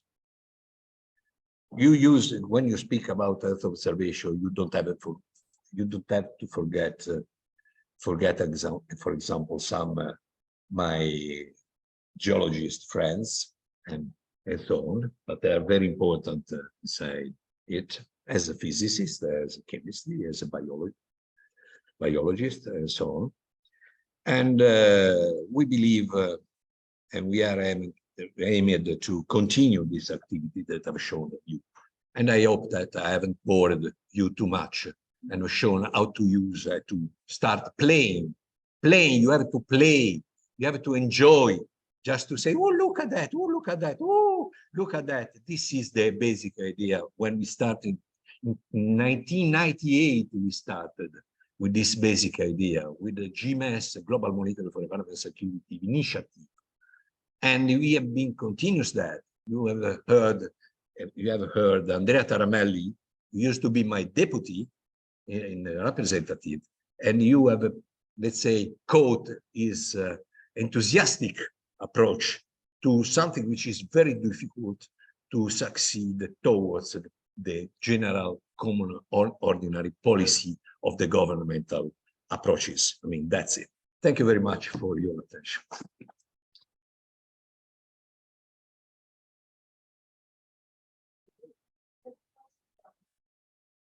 Of course, I wanted to say to everybody, if there are any questions, yes, there are. You can come here because there is a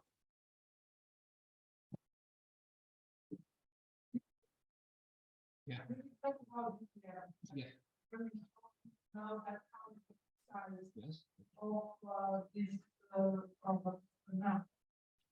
I remember that we used this digital model last 1 meter. I don't know when we have decided now. 20 meters. 20 by 20 meters. You can get it. the surface of the road. You can get it through the land Copernicus service. Okay. You get it, but you can get also.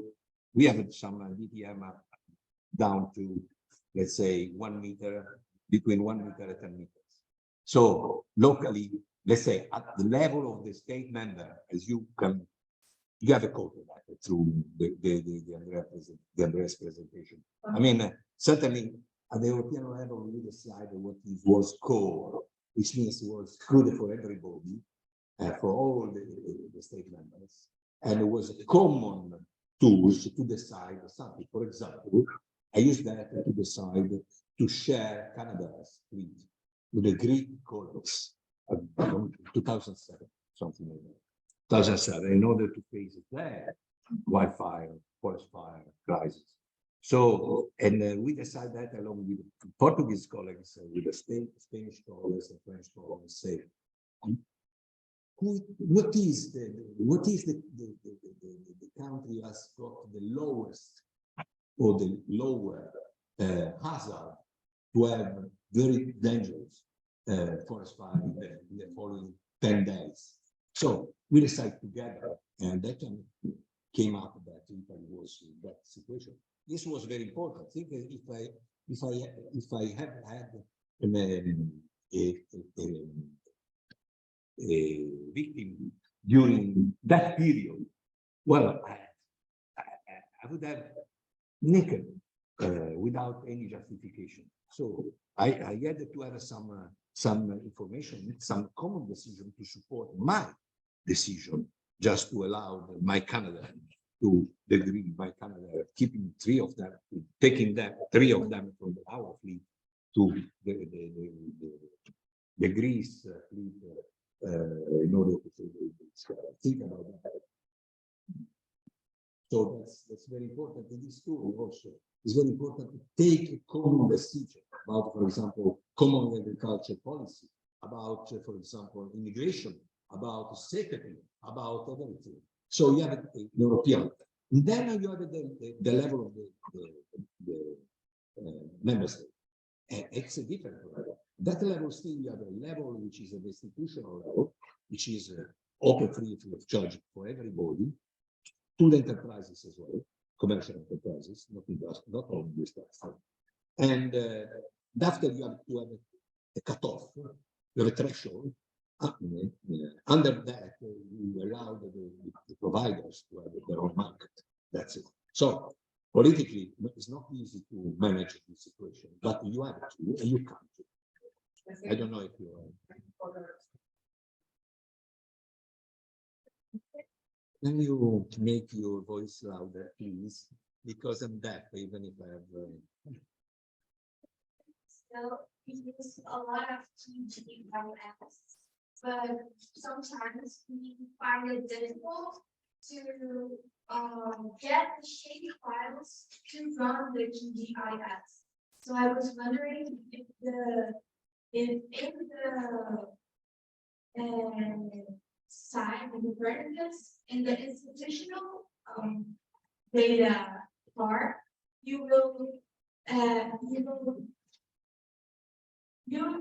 post the shape files for the map so we can put it into the Okay, so if I have understood you, I excuse me. Okay. So if I have understood the institution make available shape files in order to you can use them. That's it, exactly. So there is Andrea shown, there are what we call the core service of national interest at the national level. So some of them, as I said, just producing some tools or some layer of information which can be used by everybody. Okay, but I mean that's it. If you want to improve that, you have to. I was confused about it because I thought it was the closed information part. So, you know, Sì, grazie, you cannot answer. Close information. Sì, Okay. i shape file No. stanno all'interno di una. You're asking But the if you have a shape shape file file, are available or available okay, in GIS or some commercial like Esrin or something like that. Is that available in question mark? Is that available in blah blah blah? sono Until said.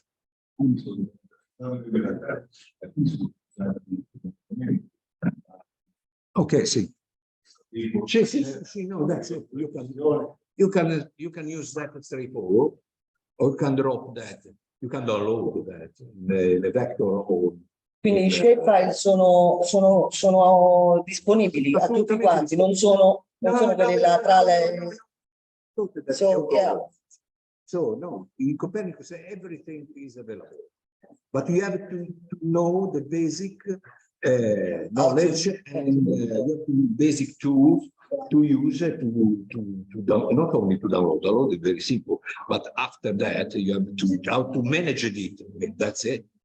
Okay, how to use it.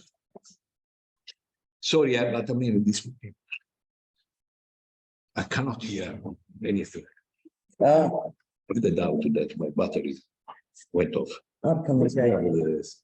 Yes. Anyway, other question from Mali? No questions? Are you sure? Yes. Did you get the message? No, il a dit, message, my message. Il a dit si vous avez tout compris. Vous avez tout compris, oui? Ah, vorrebbe fare una domanda. Yes. Loudly, deaf. il a un problème avec l'oreille, il est sourd. Hein. Donc, il faut parler.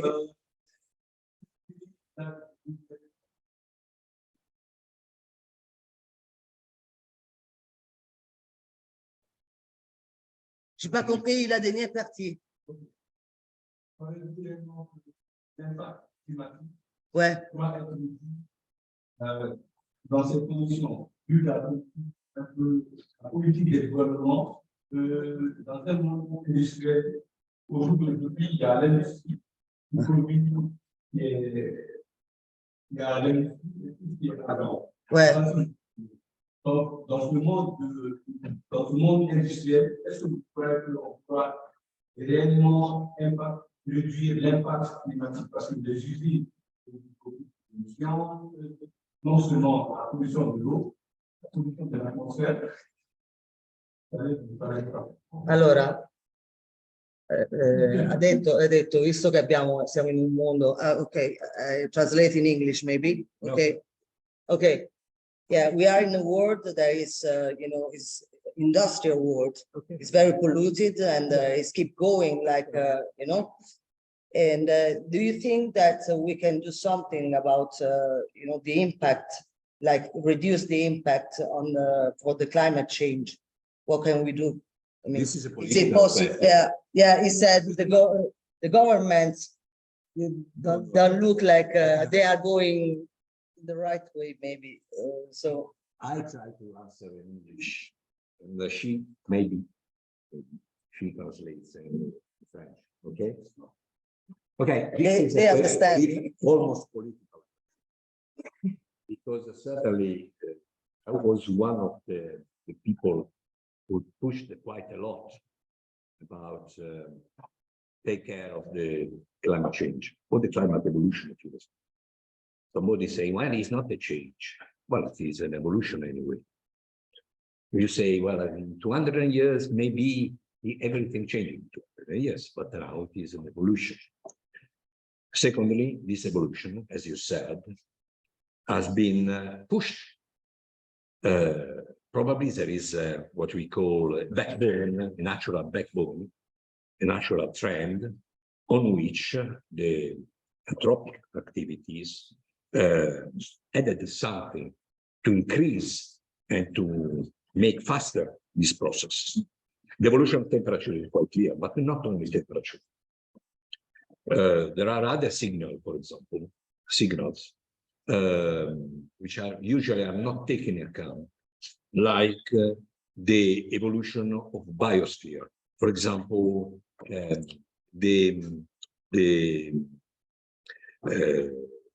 have a presentation here. The movement, the large movement, not only of people, but of animals, but also plants. So there is a change on the surface of Earth. What I'm saying in that this is why, for example, in Copernicus, we started climate change, which was the last core service that we put on. Would you like to translate, and after you continue? Vous avez tout compris? Ok, parfait. On a capito tutto, sì. What I'm saying, and it is wrong to say, is that we have to care about the planet. The planet by itself doesn't matter. He is able to look after itself. The problem is if the planet changes, we won't be able to cope with this change. So we have to look about us and also all the other being and living on the surface of the planet. So it's our fault if this change has increased. If other species are not able to cope with this process. But I mean, this is quite important, because if we think that we have to save the planet, well, it's a weak point. We have to save the planet. We have to consolidate the natural evolution of the planet, to go back to the natural evolution of the planet in order to survive. which is quite different for you. So this is a stronger statement, because I mean, usually industrial world doesn't care too much about that. Think about forest in your country. Think about raw material in other countries. Think about the ocean situation, plastic. Think about every sort of things that we have to not only to monitor, but to intervene, to contain, to limit it, in order not to change the evolution of the planet, to reduce our influence on the changing of the planet, or the climate, which is something different from the scientific point of view, from the political point of view. So this is my point of view. This is something I've been working in, building tools to do that, to contain our contamination of the natural process. So we should speak about anthropic contamination of natural process. So this is stronger statement than saying that, well, you see, the evolution is natural. Certainly there is a trend which is natural, but this trend could have been lower, let's say slower, could be not reaching such a level. Instead of having this variation of temperature, it could have 5 degrees less, so blah, blah, so have a different temperature. So that's it. I don't know if I answered.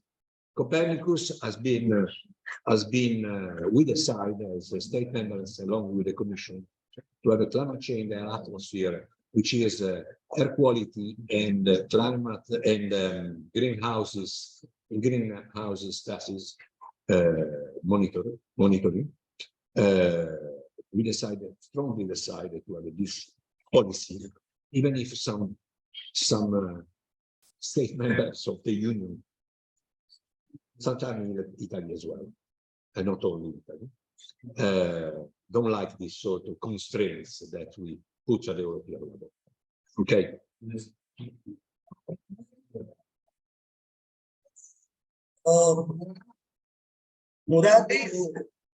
Voilà, tu viens ici, tu viens là. Monsieur le monsieur là, je vais venir ici. No, perfetto. Numero 1. No, aspetta. Faccio un posto.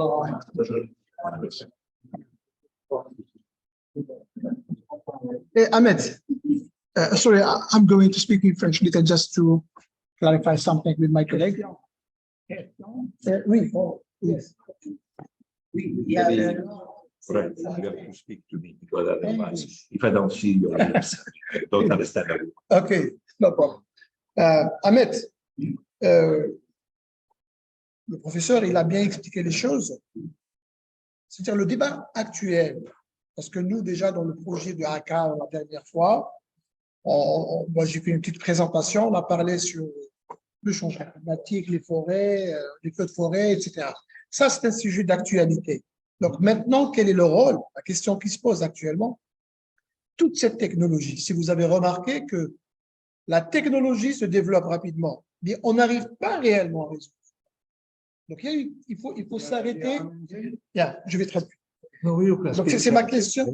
Ah, okay. Donc la question qui se pose, est-ce qu'on est sur le bon chemin? C'est-à-dire maintenant, la technologie se développe rapidement. On a les drones, on a les radars, on a toutes les informations, tout le matériel, si tu veux, qu'on a actuellement, sophistiqué, développé pour avoir l'information. Parce que là, c'est le rôle de l'information, le database.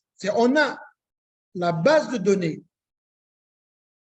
qui est entre nous et on n'arrive pas à la maîtriser, et entre parenthèses, mais la maîtriser dans le sens, c'est qu'on ne maîtrise pas la technologie. Moi, je pars dans le cadre global. Le monde entier, pas l'Italie, pas l'Algérie, pas les États-Unis, pas le Mali, puis je pars dans un cadre général. Si on n'arrive pas à maîtriser l'information avec tous les moyens qu'on a, technologique, c'est qu'il y a une faille qu'il faut revenir, encore réfléchir sur l'utilisation, pas de ce matériel, de technologique, mais de l'information. Okay, I'm going to translate in English what I said. Yeah, okay. I said that generally the problem actually is about how we can use the information. Using the technology, it's a good thing for us, using drone, radars, etc. But only the first problem that we will just to think about it again is how we can use this information. Is it in the right way? Actually, we are using it. Making comparison between, for example, Brazil and Mali, for example. We are talking about fires, for example.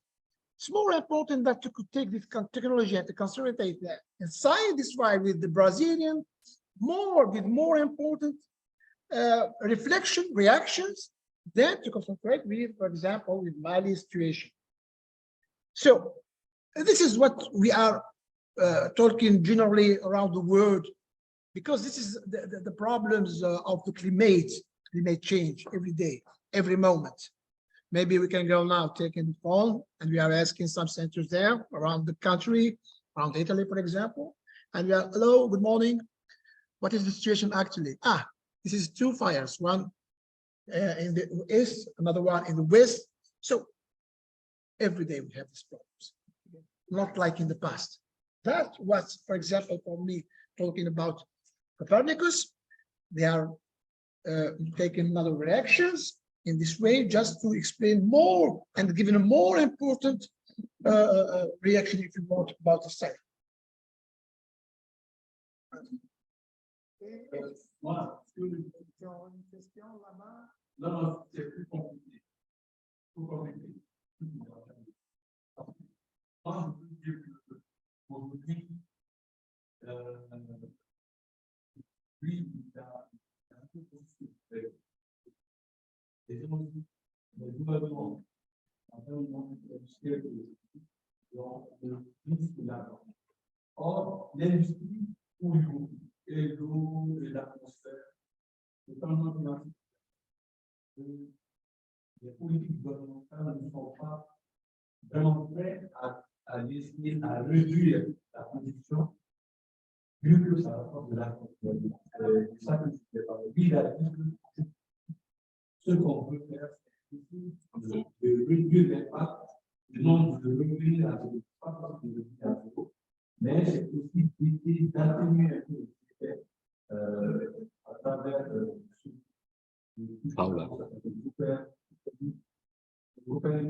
donc à travers pour essayer de réduire l'impact. So he said that il a dit qu'il y a des gouvernements qui sont en train de suivre cette ligne, ok? Il y a des autres qui ne suivent pas ça, et c'est très difficile, c'est une question politique.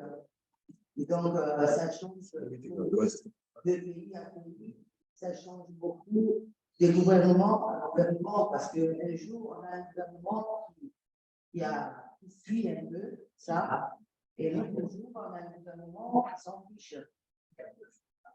Alors, so he was puntualizing what he said already. There is a matter of not canceling everything and starting from zero, because it's not possible, because technology, industry, and pollution is already something. We have to try to keep things, you know. But I said again that it's a matter of politics and government, because it's not in every country or in every, or also in the same country. Sometimes there are governments that are taking care of that. Other governments are not really taking care of that, like it's a secondary thing, because maybe they under-evaluate the gravity of the situation. Maybe it's this, maybe we don't know, maybe they care about the one. It's a matter of politics. So it's different from each country, and it's different from adhere to another. When we change the government, we also change the point of view. So yeah, it's important to reduce. Everybody's talking about that. Okay, we have the data, we have all the means to understand where we are going. Okay, so it's politicians there to, you know, try to help everybody, because we have all the means to see what is happening today and what will happen maybe tomorrow, you know, not in the short time, because things are changing very fast. And the climate change or climate evolution, or we can call it, you know, in many names, but you can see the difference. And so, yeah, this government have to be careful about that.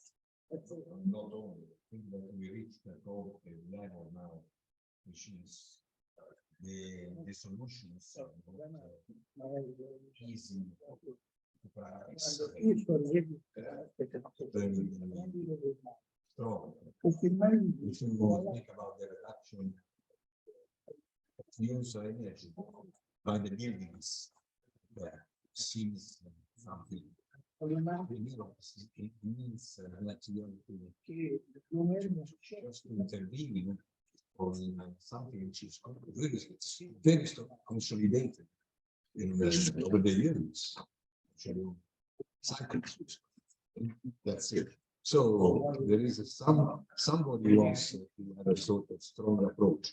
Other ones to have a weak approach. I'm for the strong approach, but politics is there. There are two parties, more than two parties. They face each other and eventually the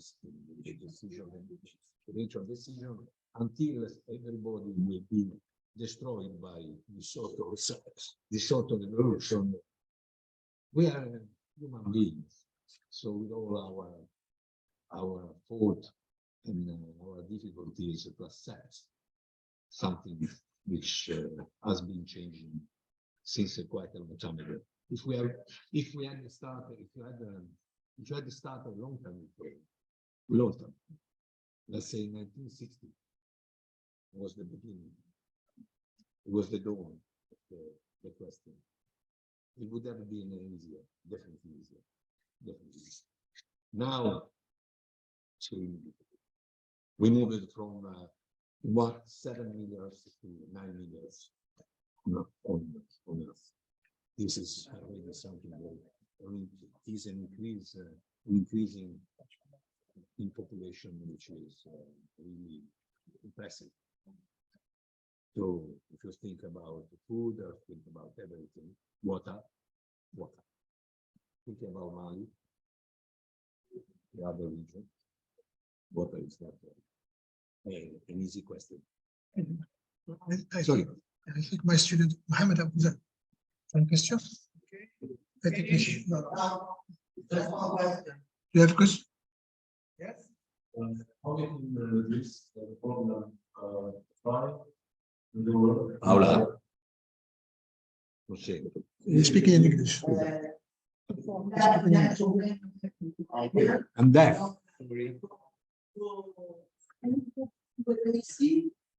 Even if I have the hearing, it doesn't work well. How we can reduce problem of fire in the world, specifically in Africa,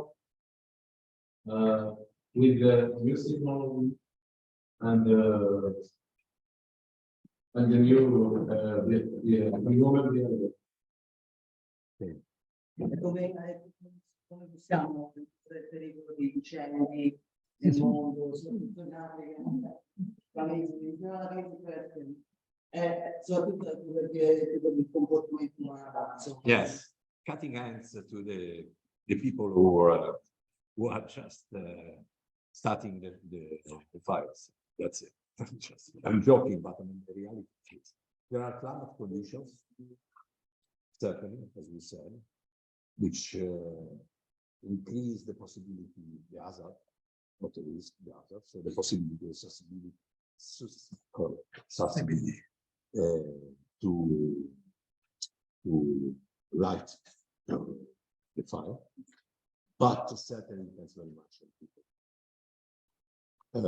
In Africa, there are some events which are natural, certainly. In Europe, in America, in let's say continents where in the more let's say more anthropic areas,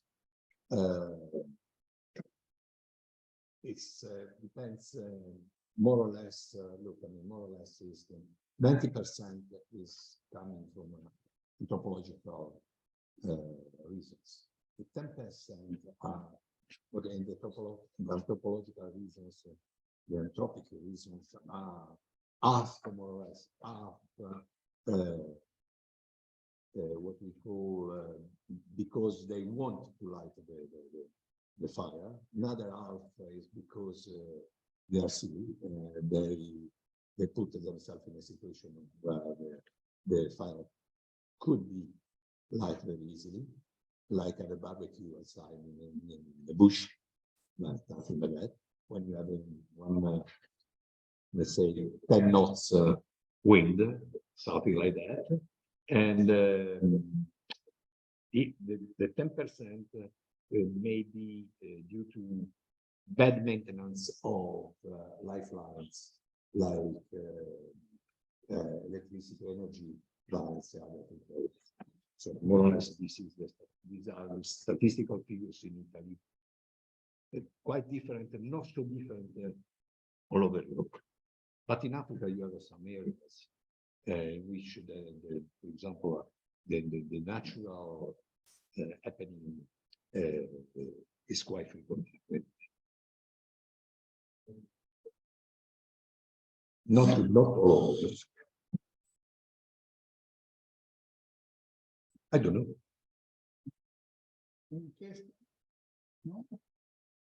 Brazil.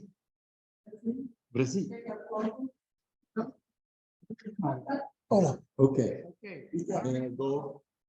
Yeah, we would like to have a picture with you. Is it possible? All together? Là.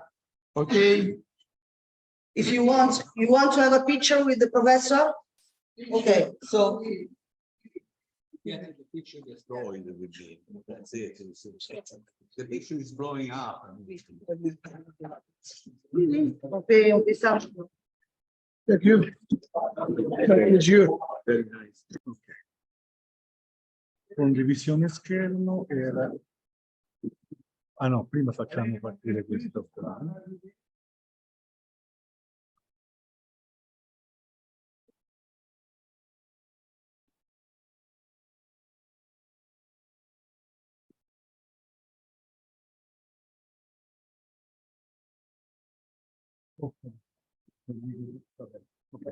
Alors, on commence. Je vais dire quelques mots en français, d'accord? Il y a beaucoup de monde en français. Alors, ça c'est la deuxième partie de la matinée. Donc, on va parler avec monsieur Alessandro Zampieri. Là, vous voyez le système monitoring. Avant, on a regardé avec satellitaire, le système satellitaire. Maintenant, on va faire des choses avec des instruments à terre. D'accord? On va faire tous ce matin, parce que comme je vous avais dit à quelqu'un, c'est pas la peine cet après-midi, le soleil, de faire des mots. Donc, M. Zampieri va faire quelque chose ce matin, d'accord?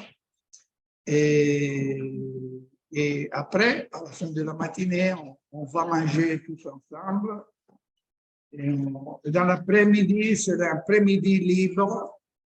Et on se revoit ce soir à 19h pour dîner, pour manger ensemble. Et après, on monte dans la ville de Tordy parce que le maire de Tordy est peu de gens. Ils vont nous montrer la ville, et on va nous dire des choses, des monuments. C'est quelque chose de très beau, je pense. On va passer une soirée dans le centre de la ville. Bon, maintenant, Monsieur Zampieri, c'est un technicien spécialiste qui va présenter tout seul. I spoke in English language. Good morning to everybody. I thank the committee organization for organizing summer school. Before to start the presentation, let me please introduce myself. I am Alessandro Zampieri. I've been working for Cisgeo more than 20 years.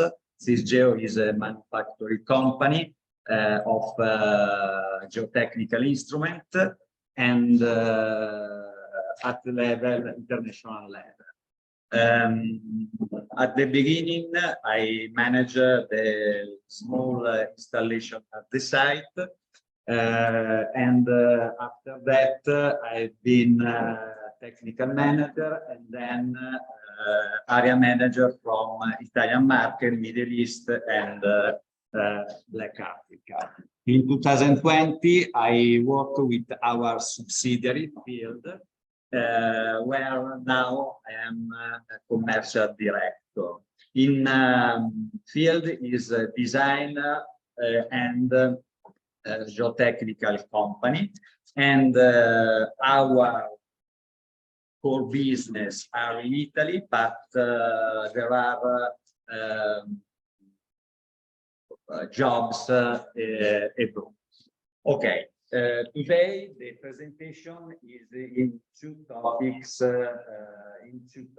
One, the first are monitor system, and the second are inclinometer system.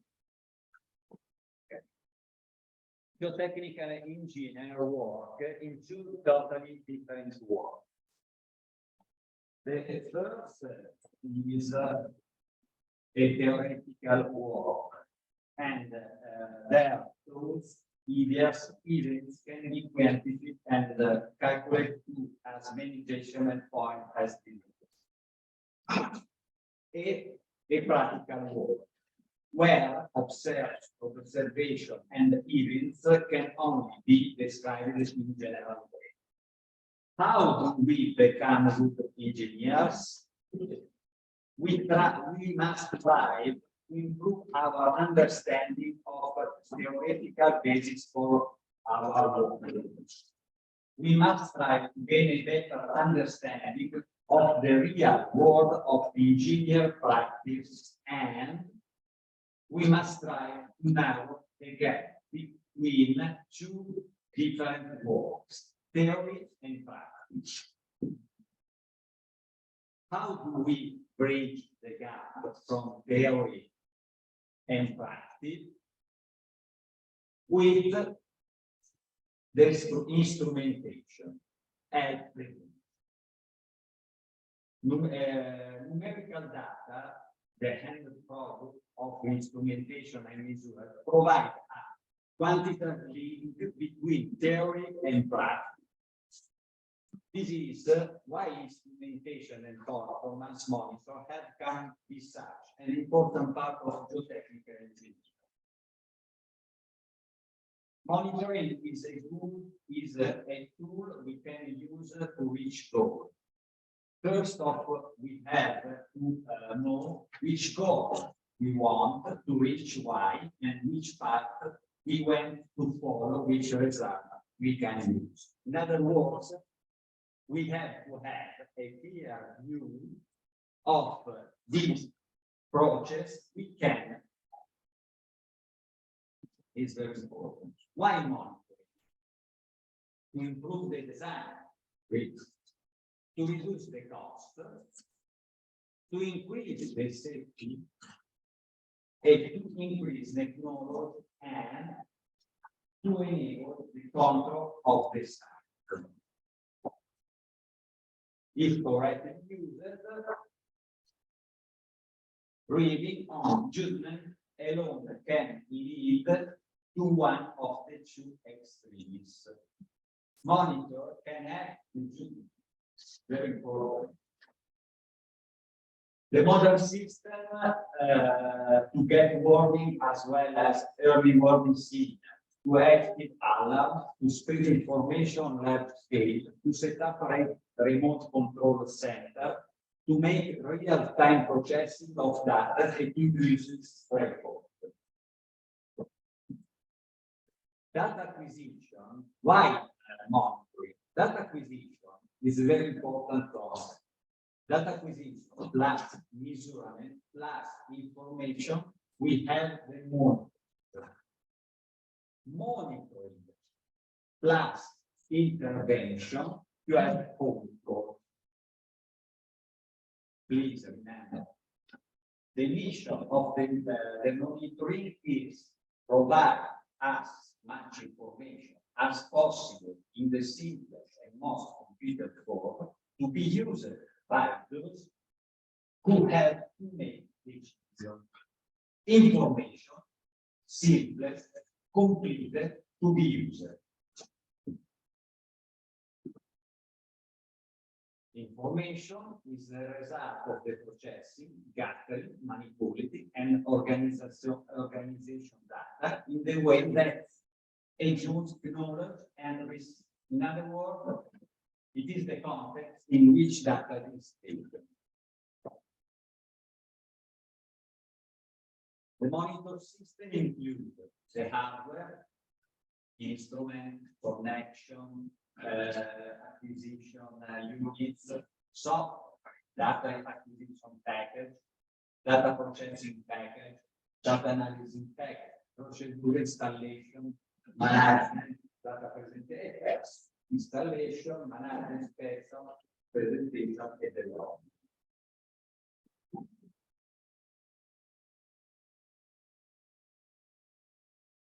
Over general contractor, design, special contractor, geotechnical consultant, and instrumentation specialist work together for reach on the goal.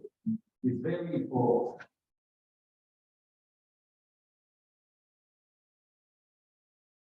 When you can use what you are speaking about and extract is in number, you know something about and what get. This is the log spread is a very different instrument. Okay, track meters, string gauge, meters, track meters. Switch panel with data logger and data logger, automatic data logger, and this is data logger. The mandatory node. What do you do? The extract values, the methodology specs, e the operative condition. The specs value are visual range, max, minimum, average variation, short term, long term, period expect, a minimum value, smallest variation. Some definition, accuracy and validity. Accuracy, the degree of conformity of an value okay, we are using the process of among a number of the individual, etc. Linearity and hysteria, resolution and sensitivity. This aspect is very important for when you choose the instrument, because one instrument is different from another one. Methodological specification, accuracy, resolution, linearity, hysteresis, and repeatability. You have the same full scale, but you have different parameters. When you install the instrument, you have different operating conditions. This one is the bed is set place like this, and we are able to understand the meaning of the visual factor. Why I have this key? Why? I don't know. Why I have this one? Why? The problems relative to the visual process, the problem relative to the instrument, the problem relative to influence of unknown factors. Retection, request data analysis, taking into account the possible problem in order to evaluate evaluation. When you monitor, you use different instruments like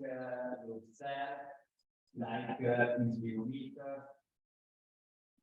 track meters, level gauge, extensometer, the catalog, meters, and meters, and the data transmitted by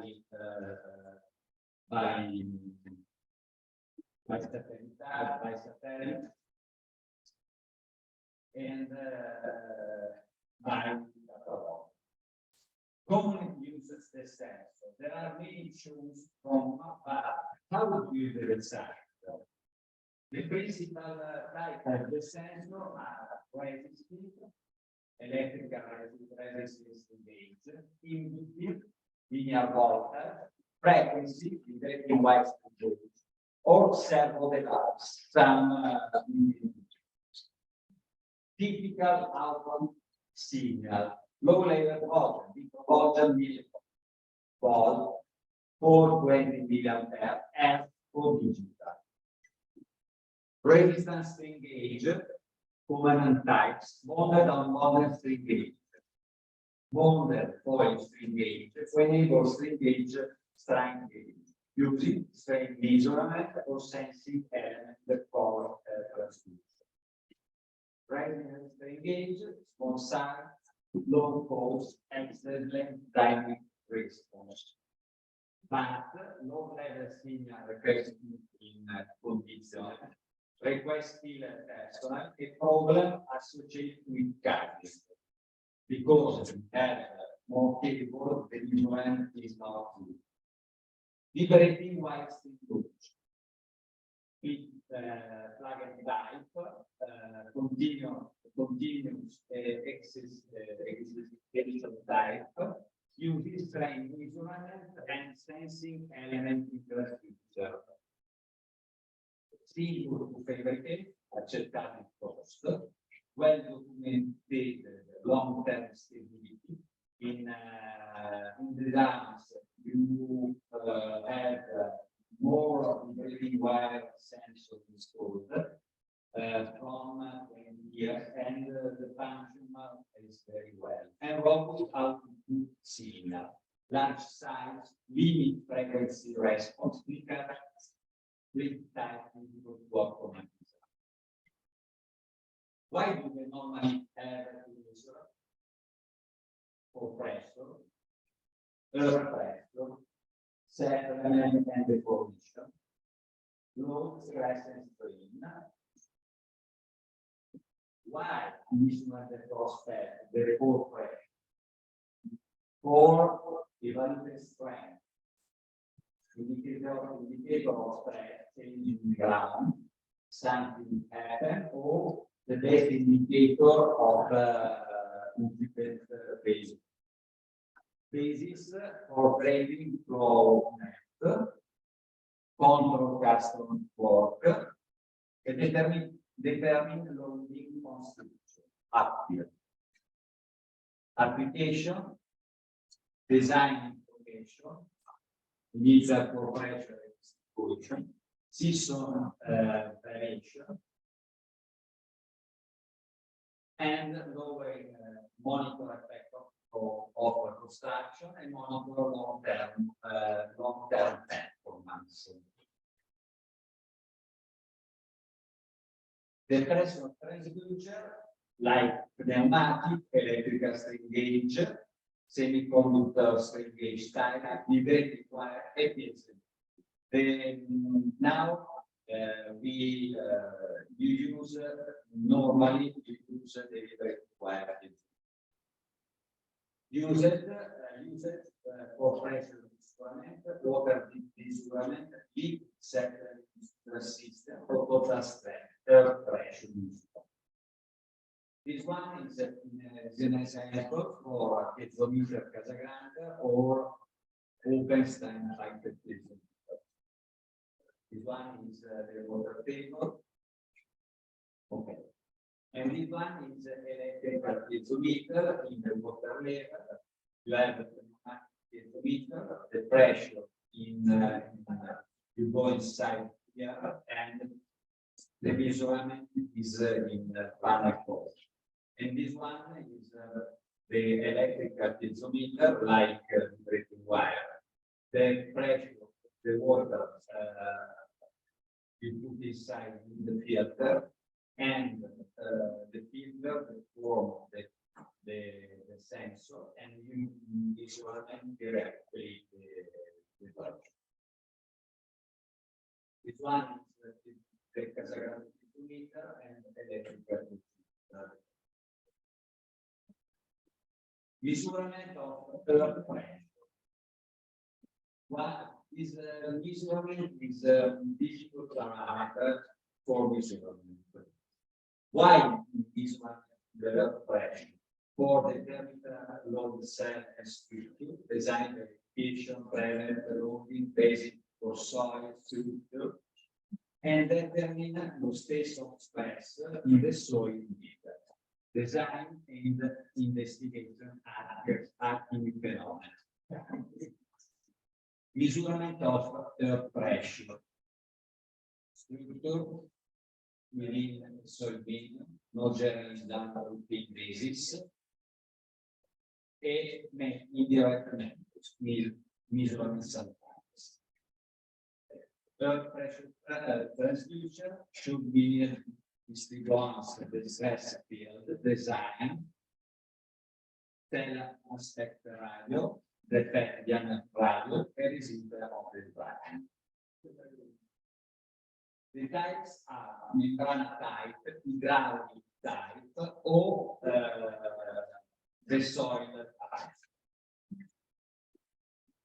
This one is an example of the pressure cell, where inside there is a liquid, and this one is a pressure transducer with the liquid. And this one is another type of pressure cell, where this part is flexible membrana. You have a string gauge, and the signal of string gauge transmit directly to the data. Another parameter to measurement is the formation and movement.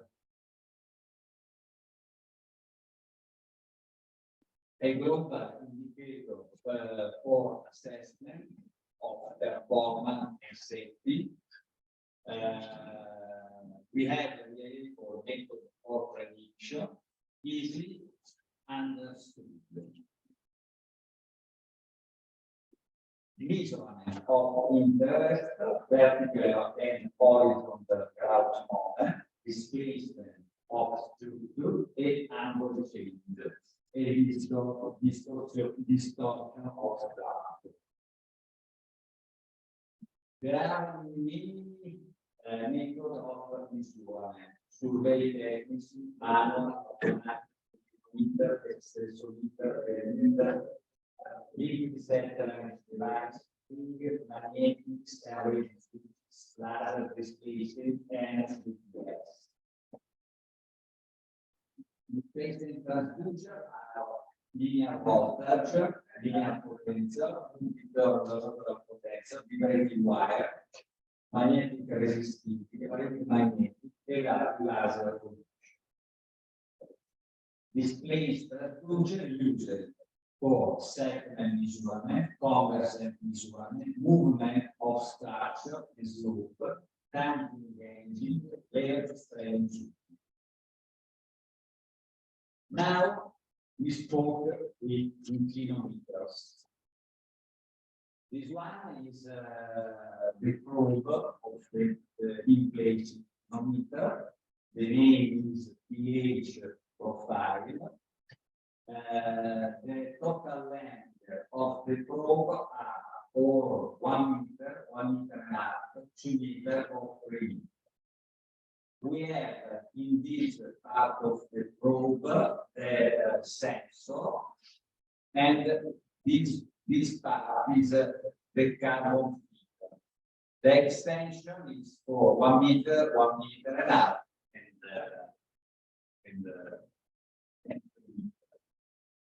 the pH profile in inclinometer are utilized when this case monitor request continuous in the border parameter like this. You have the inclinometer phasing and put inside the probe here, where you measure the continuous movement.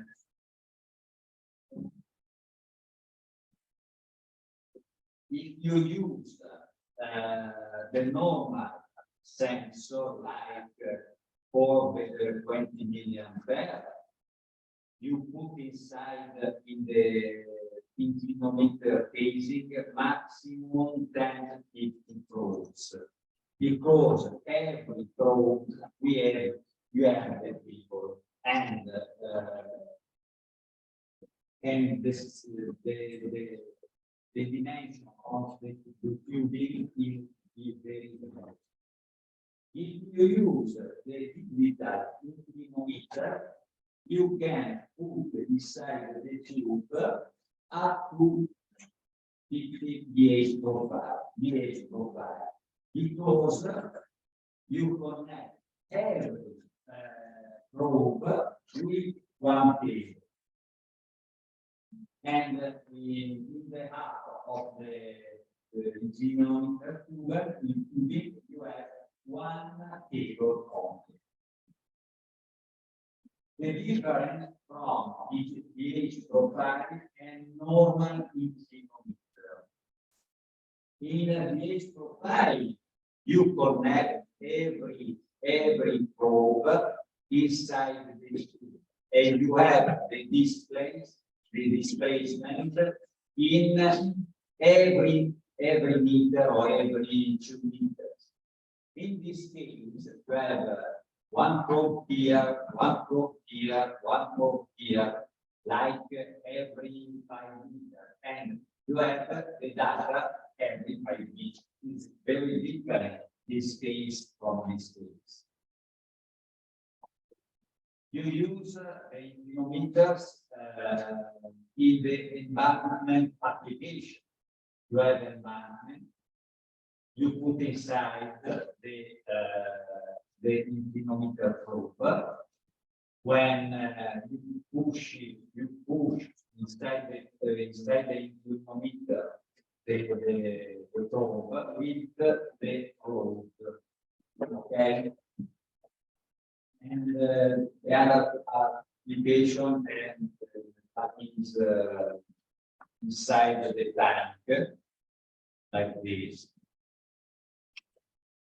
This one is inclinometer phasing, okay. Is normal, is ABS, virgin ABS. The color is not black, not blue, or is white with virgin ABS. And this one is the tubing, or the section of the tubing. You have four, okay, 1, 2, 3, 4, and this one is the cabling, the section of the cabling. This casting you put inside the tube and connect every 3 meter. This is the like this.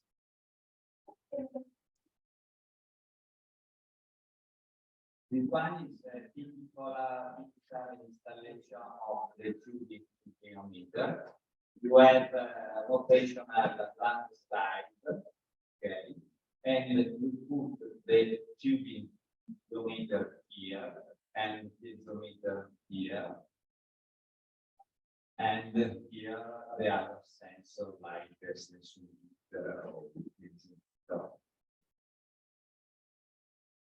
This one is a picture of the tubing, the meter casing.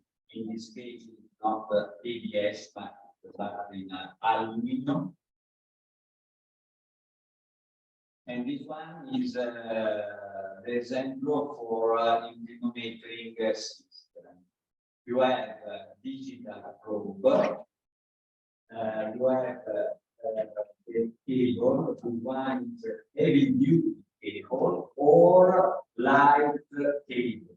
Light cable is used where the isolation is removed, like where for like work for this one. Because this one the load is 5 kilo, and this one is like 3 kilo. Very hard. This one is the data logger and the data probe and the data logger and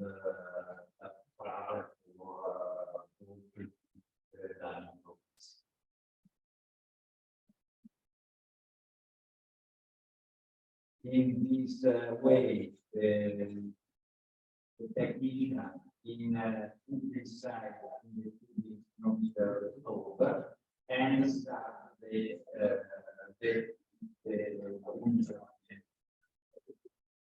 this one is a typical visual meter where the depth of 20 meter, okay, we have a meter, we have the movement, okay, like 25 millimeters.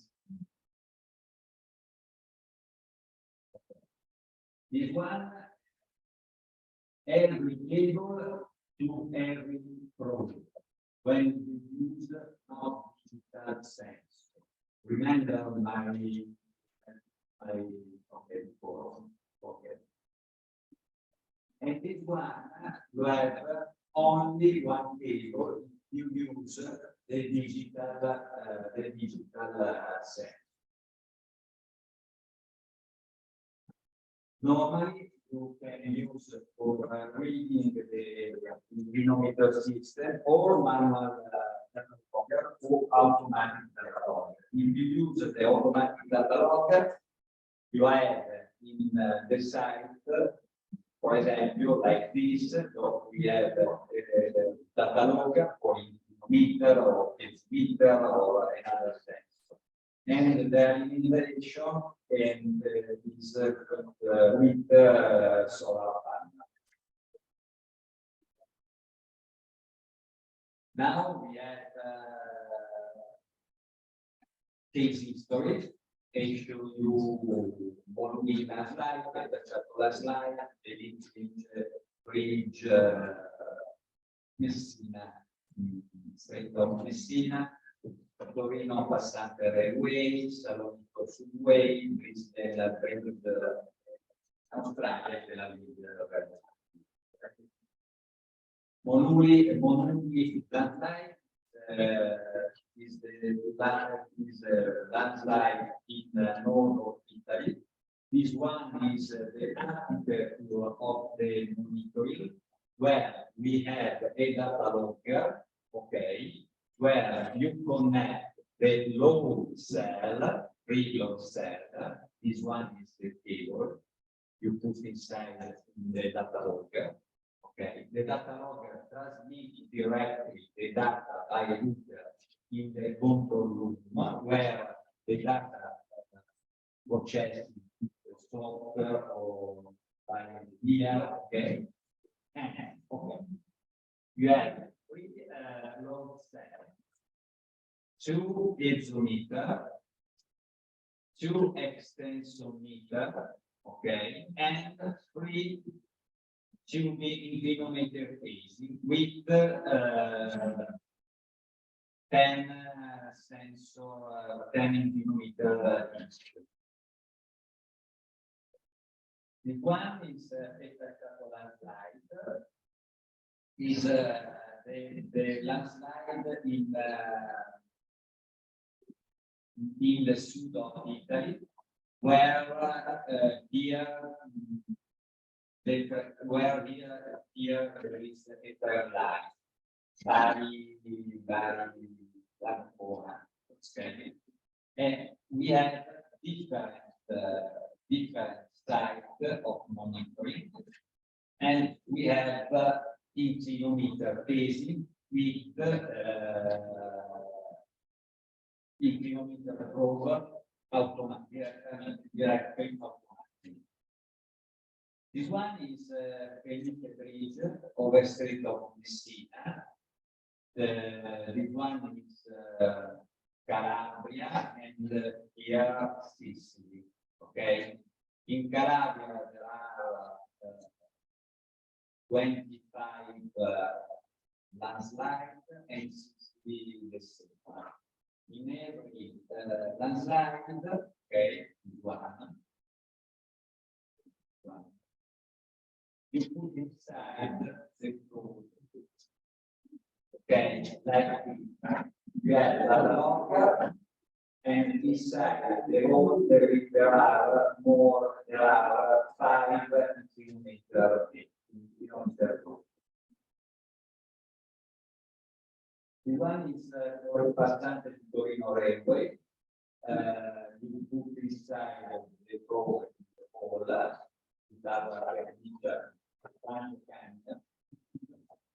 and this on the center. You put the probe inside directly. Salito super weighing line.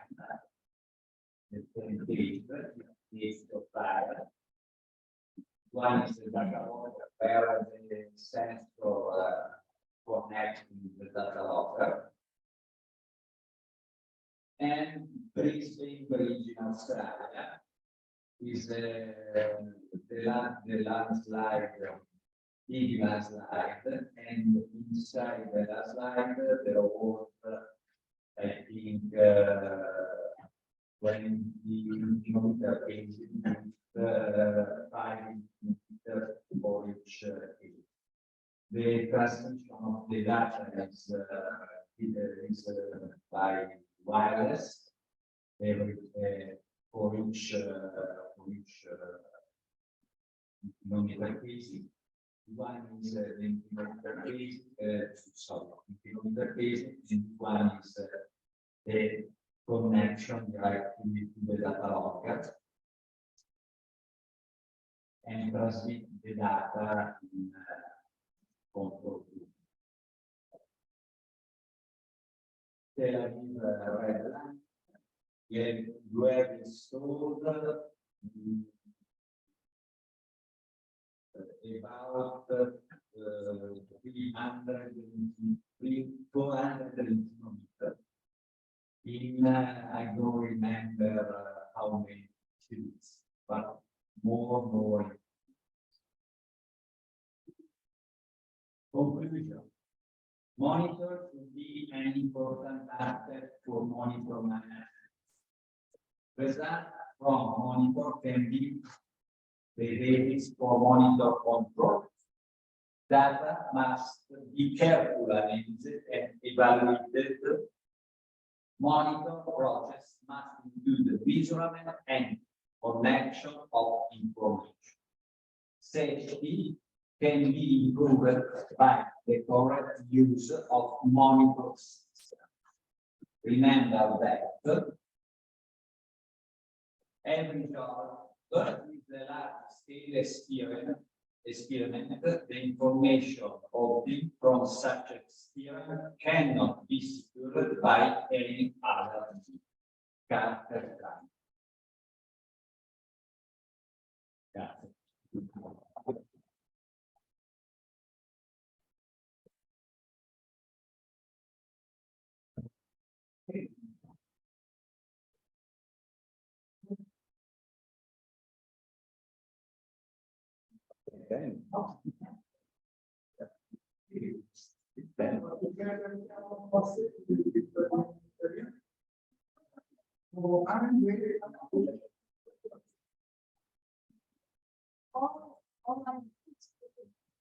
Yeah.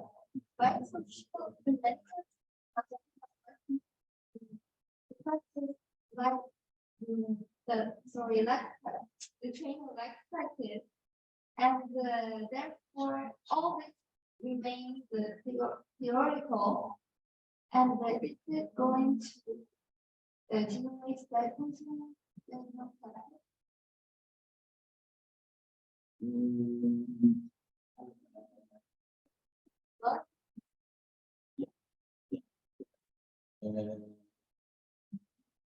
Yes, it is a good point of view, but the engineer can will improve your information by your supply.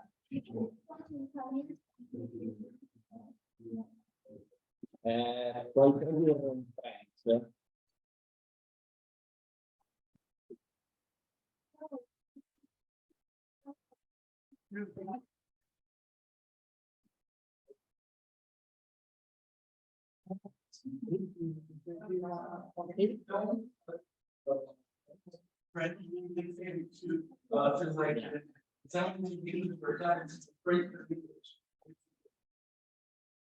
No, you speak Italian, okay?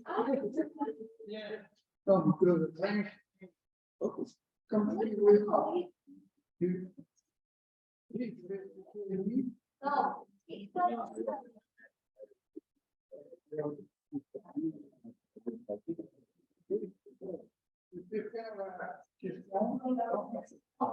Moi, vous lui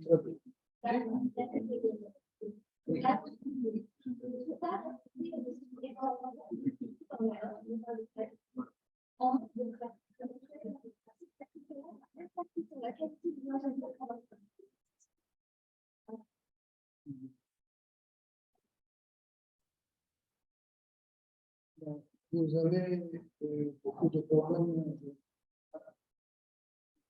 texte.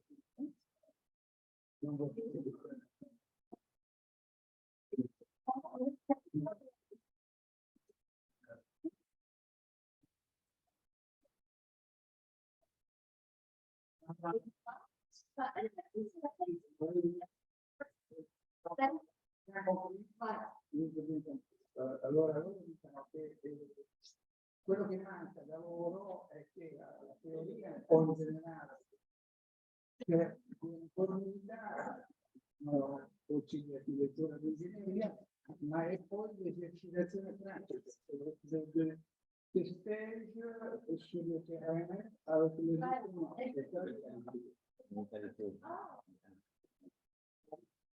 Yeah, because the university is study practice stuff. The practice is in the place. Yeah, yeah. The same. Thank you.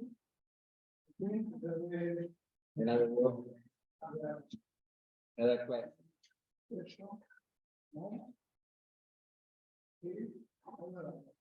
Thank you very much.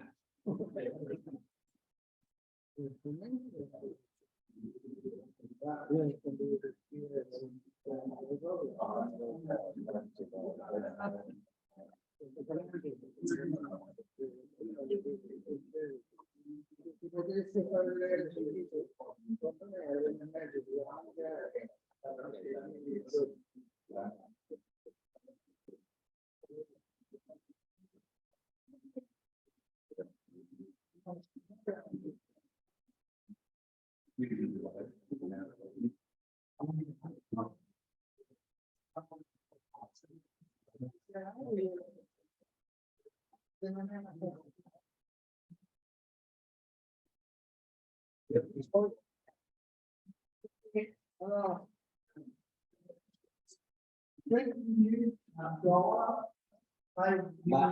I show you the inclinometer, manual inclinometer if you want.